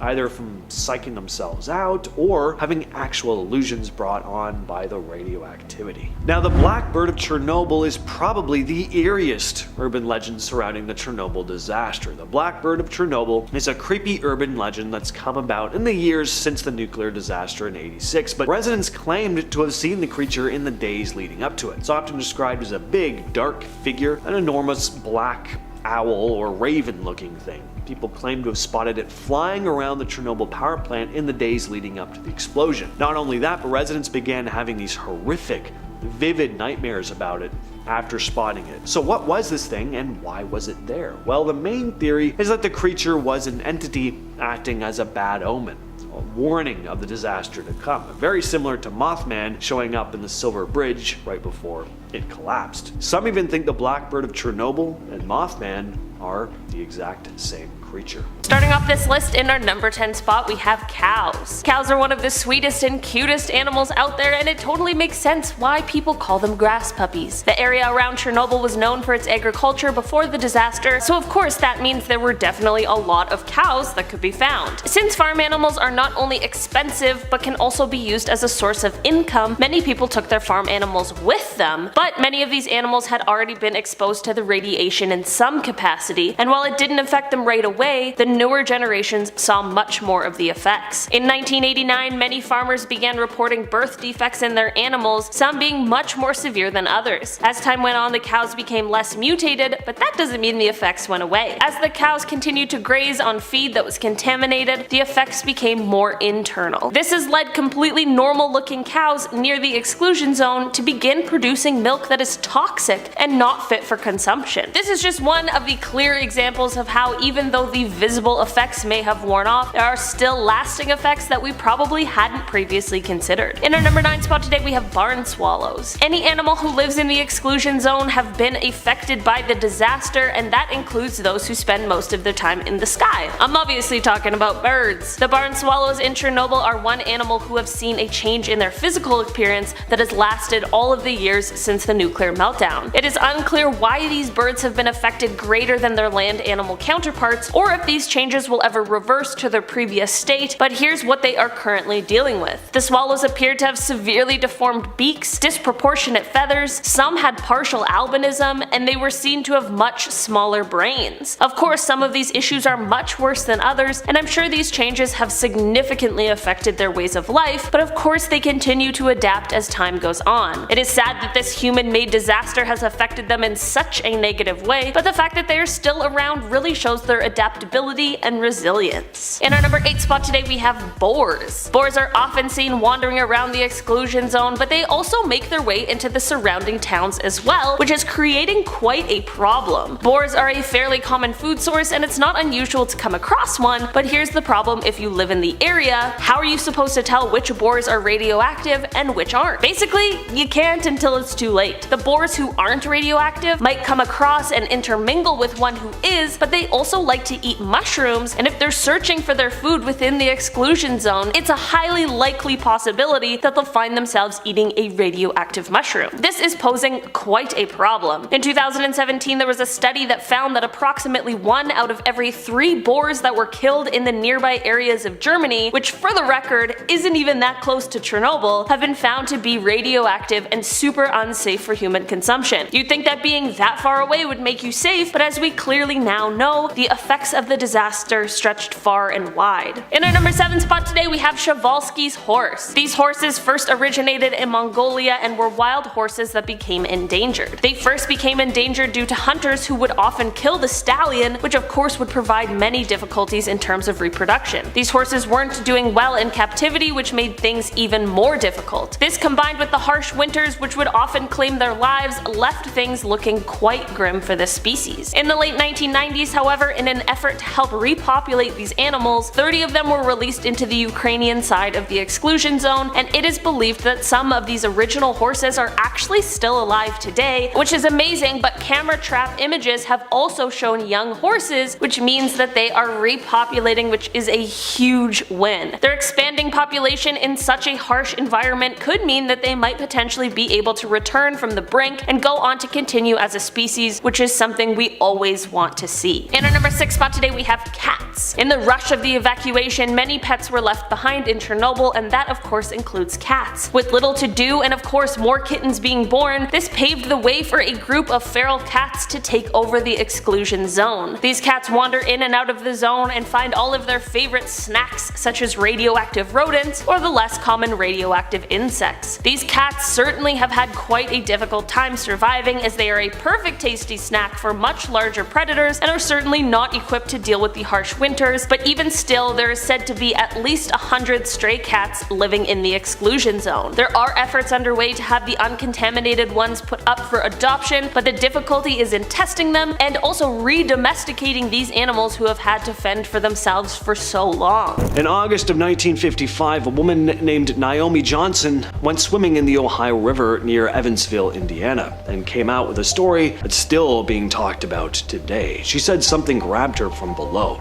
yanked her underwater, and tried to drag her down. She fought her way free and made it back to the surface, but her leg was covered in scratches and stained with this green slimy residue that wouldn't wash off for days. That alone would have made it a weird local mystery, but then it's just got stranger. Naomi later claimed a man in a military uniform came to her house, said he was with the US Air Force, and told her not to talk about what happened. no official report was filed and nobody could explain what she'd seen. Some people connect this to UFO sightings in the area around that time, saying it could have been part of a larger cover-up event. Others think that this was just a case of someone getting tangled up with a big fish or a log or seaweed. Still though, doesn't really explain the military visit part. Very weird story. From the late 1990s up until 2013, people in the Swiss village of Mal kept reporting a strange figure walking through the woods. They called it Le Loyon, or the Ghost of Mal. Witnesses described it as a tall person in a military-style cloak wearing a creepy old-school gas mask. They'd be completely silent, never speaking, just walking the same path over and over. No one knew who or what this was. Then in 2013, someone finally snapped a photo. A few weeks later, the sightings stopped. All that was found was a pile of the costume left in the woods, along with a note that basically said the person behind it was sick of being harassed and misunderstood. Some say it was just a harmless eccentric who didn't want to be bothered. Others think it was performance art or some type of social experiment, but there's another theory that something was going on in those woods. I mean, why walk around in a gas mask unless there's a very good reason? Was there some sort of experiment going on? It's really strange, because if it was just a hoax, I mean, just, some weirdo dressing up to scare people, you'd think they would have called it quits way sooner, but this lasted over a decade. There are some real accidents connected to the Pope-like monster, but just what in the hell is the Pope-like monster? It's a creature said to haunt a train trestle bridge in Louisville, Kentucky. People who've claimed to see it describe some kind of goat-man hybrid, has hooves, fur, horns, and the face of a man. The story goes that it lures people onto the tracks using hypnosis or by mimicking people, and then they get hit by an oncoming train. It sounds pretty out there, but people have actually died on that bridge. The train line is active, and because of the legend, people started going there to try and spot the beast for themselves. In 2016, a young woman was killed while investigating the site with her boyfriend. Another person died years earlier under similar circumstances, and some say the creature is just a spooky story to scare kids away from a dangerous area, but the origin of the legend is still murky. It goes back decades with no clear first report. So was it made up entirely? Or did someone really see something weird out there in the woods once and the story just grew from there? Whatever the truth is, the combination of actual deaths and the eerie setting has helped keep the Pope-like monster legend alive. We've veered pretty far into the cryptozoology, urban legend realm, so let's talk about something a little more science-based and down to earth: synthetic biology in general. This is basically when scientists build or redesign living things from the ground up. Might tweak bacteria to make medicine or design microbes that eat plastic. It sounds helpful, and sometimes it is, but the problem is once you mess with life at that level, you can't always predict what's going to happen. There have been real concerns that some of these lab-made organisms could escape into the environment and do things they weren't intended to do, like spreading out of control, mutating, and wiping out other species. One example people talk about is modified yeast strains used to make biofuels. So tweaking the yeast genes so that it produces stuff like ethanol or other chemicals that can be used for fuel. Pretty cool. Even scientists working in this field admit that we're still figuring out the risks. Most of the time, things go as planned, but if just one of these creations gets out and starts doing something unexpected, things can spiral fast. Starting us off at number 10, we have the beautiful red fox. Since the devastating events of the Chernobyl explosion back in 1986, the exclusion zone has pretty much become a ghost town. But only for humans. As far as wildlife is concerned, this place is booming like Vegas on a Friday night. One of the most often seen animals there is the highly adaptable red fox. Red foxes are known to thrive in many different kinds of environments, from urban and rural areas from Canada all the way to Australia, and Chernobyl is no exception. The red fox is not exactly accustomed to humans, especially near Chernobyl, so most of these foxes are not actually scared of the tourists that do explore the exclusion zone every year. Many visitors report that these foxes actually approach them hoping for a little treat. Now, how sweet is that? In a previous video, I don't hold back my fear of the piles of old dolls that also inhabit Chernobyl, but if I have the chance to get close to a red fox and maybe become best friends with it, I might just have to go. But what's actually weird about it? Well, there's nothing that will stick out more in a 35-year-old ghost town of one of the biggest radiation blasts ever than a beautiful red fox. The dolls make sense to me. The foxes, they need to relocate to like my backyard where I can feed them and love them forever because crikey, I love wildlife. At number 9, we have elk. Back in 2018, tourists spotted this large creature in a water tank at Chernobyl. And no, it wasn't a Teenage Mutant Ninja Turtle. It was a poor, stranded, full-size elk. As far as its age and its ninja skills, that is unknown. This large and beautiful creature somehow fell into the water tanks between the 5th and the 6th reactors and was reportedly stuck in the radioactive water for 3 days. Tourists called the local fire department to come and help save the poor animal. One firefighter tethered a rope to its antlers so that while being towed by the boat back to safety, the animal could keep its head above water. The entire rescue took about an hour before the elk was brought up onto the bank, where it then rested for about 4 hours before finally making its way back to the forest for some much needed R&R. No one quite knows how it got in the tank, but many believe it was running away from wolves or some other type of predator and accidentally fell into the tank after. A local radiation expert, Denis Vizhnevitsky, said the radiation dose it had would not be fatal. The elk will survive in spite of taking a big radiation dose. If you ask me, this sounds like the birth of a superhero, you know? Like the wolves chase the elk falls into a radioactive river, it resubmerges with radioactive superpowers, and then it seeks out its revenge on the wolves? Come on, it writes itself. Joking aside, bless the hearts of everyone involved saving that poor animal.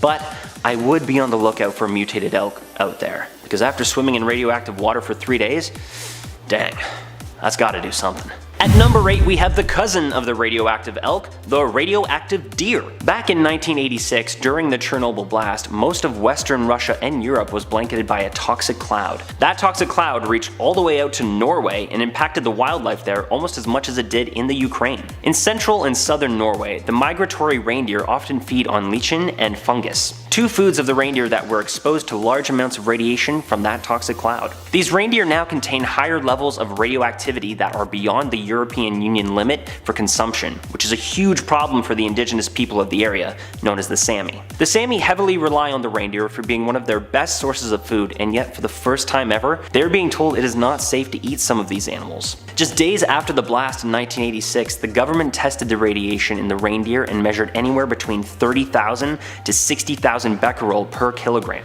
This forced authorities to raise the limit of acceptable radiation found in animals from 600 becquerel per kilogram to 3,000, so the Sami still had enough food sources to sustain them. Lavrent Skutterud, an environmental radiation expert of the Norway Radiation Protection Authority, says it is important to remember that the permissible levels are not toxic limits. The limits are instead intended to minimize the amount of radiated food people consume every year, generally trying to keep it below 80,000 a year. The levels of radiation have fallen over the years, and there are still spikes from time to time. While these reindeer were studied in Norway and not exactly Chernobyl, deer are abundant in the exclusion zone and are known to migrate far distances. So, from Chernobyl all the way to Norway, you can find large numbers of radioactive deer. That sounds weird. Coming in at number 7, we have brightly colored birds. That's right, bright colored little birds. Creepy, am I right? Now, okay, I know this one is a little vague, but let me tell you why it's specifically these birds. Professor Timothy Mousseau and Dr. Anders Moeller studied 1,570 birds in the forests and surrounding areas of Chernobyl. They found that the populations of birds that were colored red, orange, and yellow, such as the yellowhammer, have decreased more than those of larger and less vibrant colors. The reason being?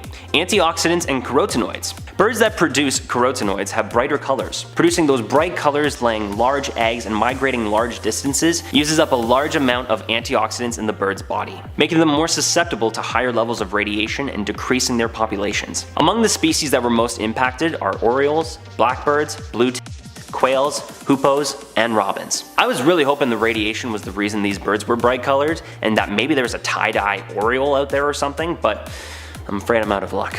Staying with the bird theme, coming in at number 6 is the white-tailed eagle. Unlike the small, colorful, radioactive birds, the endangered white-tailed eagle is thriving in the Ukraine. University of Georgia researchers completed a month-long camera study laying dead fish carcasses near the riverbeds of the exclusion zone to see what kinds and how many different predator species would come and feed off the dead fish. James Beasley of Savannah River Ecology Laboratory said, "We've seen evidence of a diversity of wildlife in the CEZ through our previous research, but this is the first time that we've we've seen white-tailed eagles, American mink, and river otter on our cameras. Imagine watching an endangered species come flocking back in large numbers to feed in only one area. Hey, maybe radioactive fish just tastes a bit better. As much as I love seafood though, I think I'm just gonna leave it for the eagles.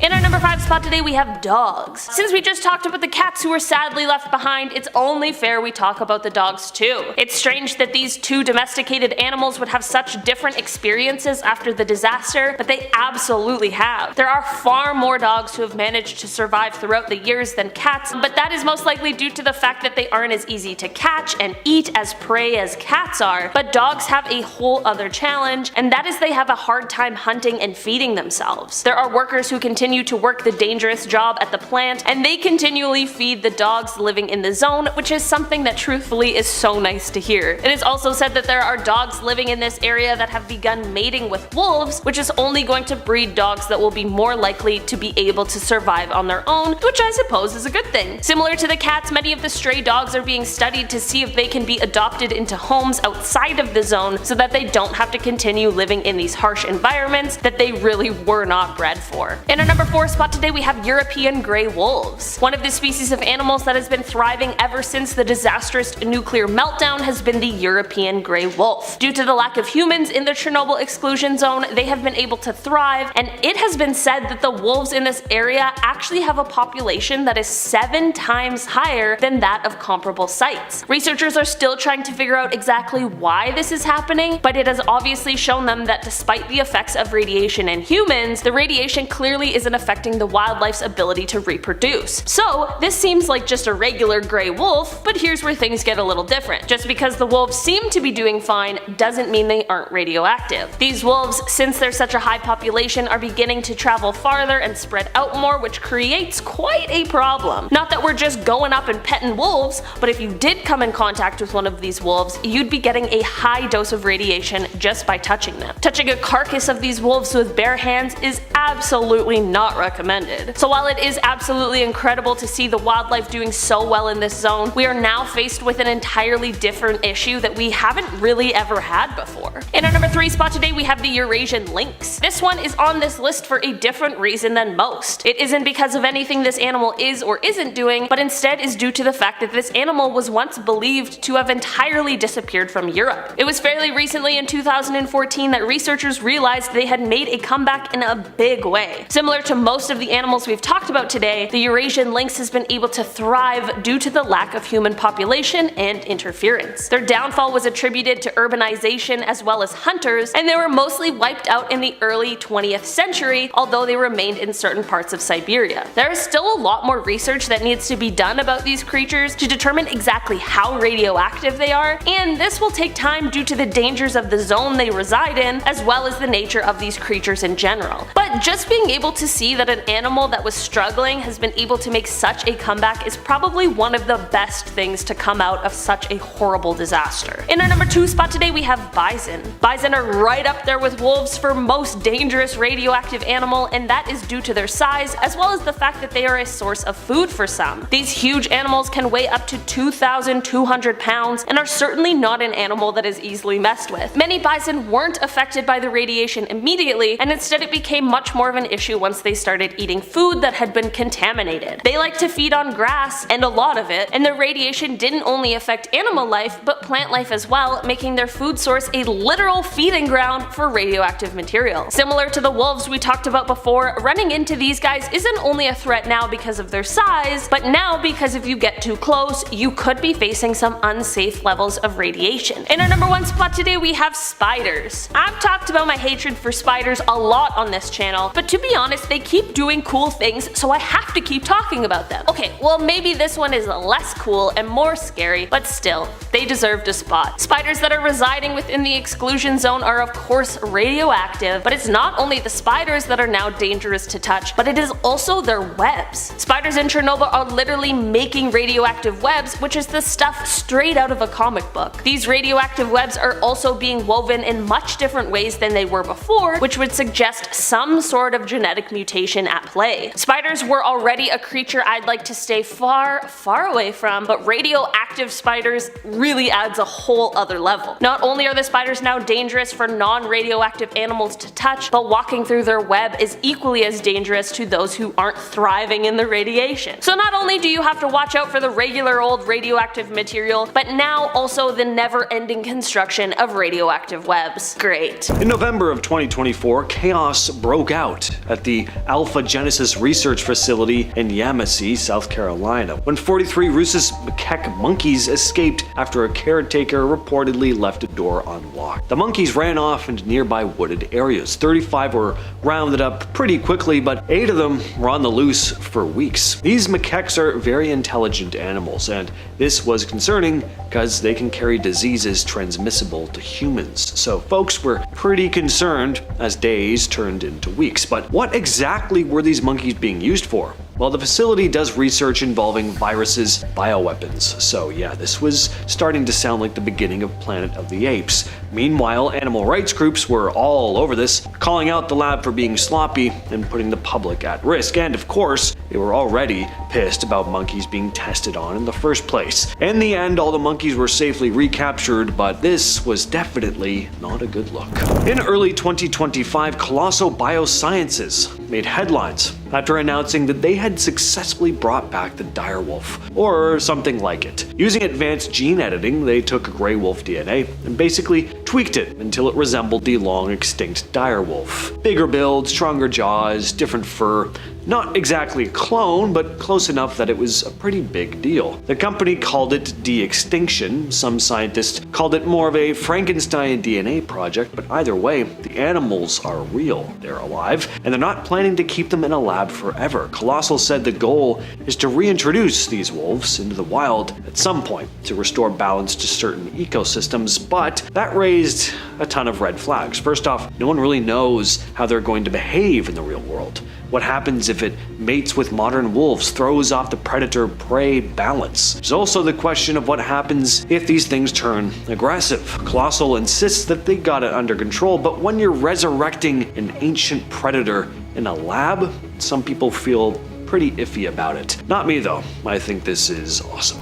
Between 1966 and 1967, people in Point Pleasant, West Virginia kept reporting something strange, a tall creature with glowing red eyes. It was humanoid, but it also had giant wings. They called it the Mothman. Some said it chased their cars, others claimed it flew over buildings or hovered near the old TNT plant outside of town. Dozens of reports came in over the course of about a year. Then in December 1967, the Silver Bridge suddenly collapsed during rush hour, killing 46 people. And this is when the Mothman legend really exploded, because some claimed that they'd seen the creature perched on the bridge just before the disaster. One of the biggest rumors surrounding the mysterious Mothman creature is that it was the result of a messed up government experiment. But whether it was a misidentified bird or something else entirely, nobody ever got a solid explanation. In April of 1973, a man named Henry McDaniel from Enfield, Illinois, called the police in a panic, saying that some bizarre creature had tried to break into his house. He said it had 3 legs, short arms, and glowing red eyes. He fired at it, but said it just jumped away unfazed. A few days later, some local kids said that they saw something similar near an abandoned house, and pretty soon word spread and people from outside the town started showing up, hoping to spot it. Some thought it might have been an escaped kangaroo, others leaned into the weirder theories, like it being a government experiment that got loose, or something not of this world at all. Interestingly, the area was near a military base, so that definitely helped with the government experiment angle. Government tried to downplay the whole thing, of course, but people who saw it stuck to their stories. Even the cops admitted that McDaniel didn't seem like someone making things up. To this day, nobody really knows what happened that spring.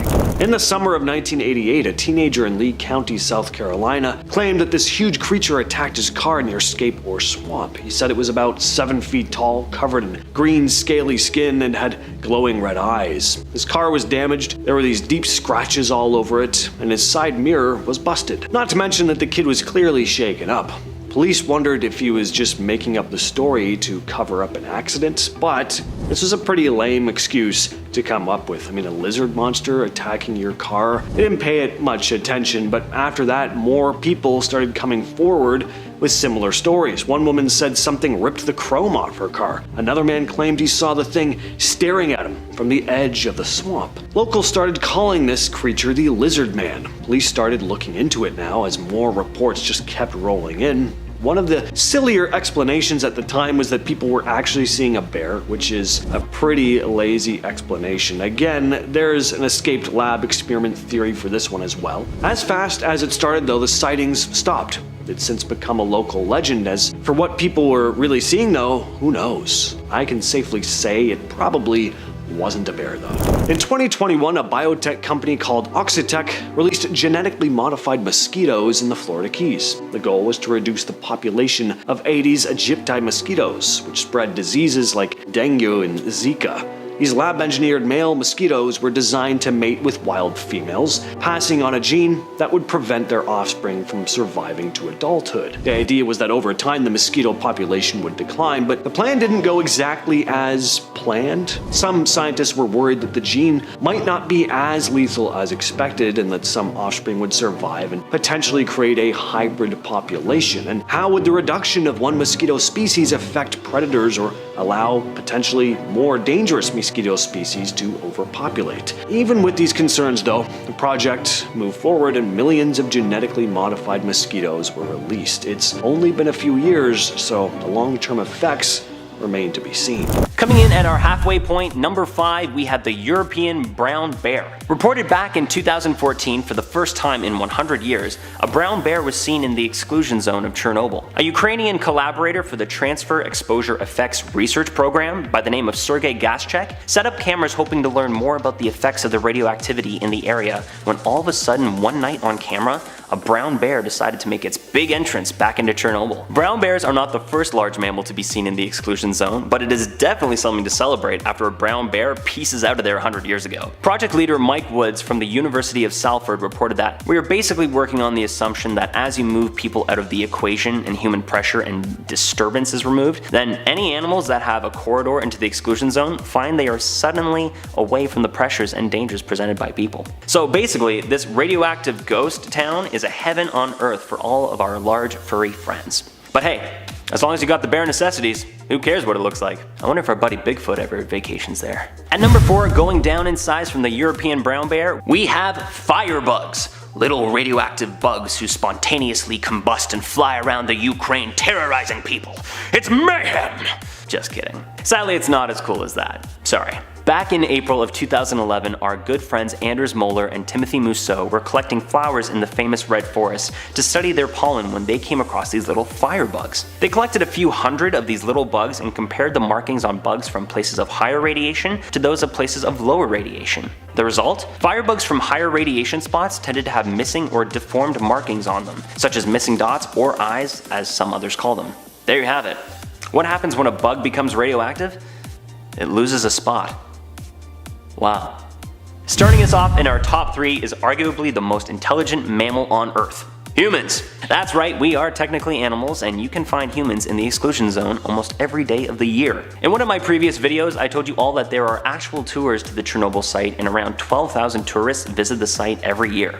That's 32.8767123 people a day, because that makes sense. From 2014 to 2018, Meredith Yeager, the team leader of the US National Cancer Institute, sequenced the genomes of 130 children that were conceived after the 1986 disaster. They looked at children born from 1987 to 2002, as well as the genomes of the children's parents with at least one of the parents being exposed to and within 45 miles of the 1986 blast. While the tests proved that the children of Chernobyl survivors and witnesses didn't carry more genetic mutations, some of those originally exposed did develop thyroid cancers. Studies found that more radiation exposed and the younger the person was increased the chances of developing the cancer. But of course, nowadays radioactive levels are much lower and measurements are taken with a dosimeter every single day to verify the safety for human exploration. So, if you want to go to Chernobyl or already have been, please let me know what it was like down in the comments. Coming in at number 2 is a real weird one. A giant catfish. Seriously. Over in Chernobyl's cooling pond, giant catfish can be seen swimming and even the odd time caught by adventurous fishermen. Back in 2016, a video surfaced of the massive aquatic animal in Chernobyl's cooling pond, and sure enough, many people thought it to be some kind of mutated monster fish. But whether we wish it was or not, radiation is not the reason for its massive size. The Wells catfish is a species known to reach gargantuan size. Some of these fish can reach up to 800 pounds, but are extremely rare due to the fact that most of the time they are mistaken for beluga sturgeon, or just exaggerated. It is entirely possible for these creatures to reach up to 350 pounds though, and that is still a massive fish to me. Italian fisherman Dino Ferrari caught one back in May of 2016, and this thing looks crazy. In the cooling ponds of Chernobyl, there is no real competition or higher predators of this giant fish, so it has more than enough food available to keep them packing on those gains and stay well fed. I never thought I would say this, but I think I'm scared of a catfish. Finally, coming in at our #1 spot is definitely the weirdest animal on there. It's the raccoon dog. These half raccoon, half dog looking animals are a topic of controversy with some authorities, arguing if it is a member of the dog family or a member of the raccoon family, or the much more scientific name for it, part of the Proceanid family. Yeah, raccoon sounds better. These crazy interesting animals are native to Eastern Asia as well as quite common in the exclusion zone of Chernobyl. Once again, this is not a really cool radioactive combination of a raccoon and a dog, but just another animal that isn't exactly sure which family it is a part of. In a study completed by the ecologist James Beasley, it was discovered that raccoon dogs were just one of the many species of mammals that are thriving in the exclusion zone. He even got his picture taken with one, and I gotta say, it's so fluffy! For the longest time, I really wanted to get a dog, and I didn't care what breed it was, but now, I think I want a raccoon dog.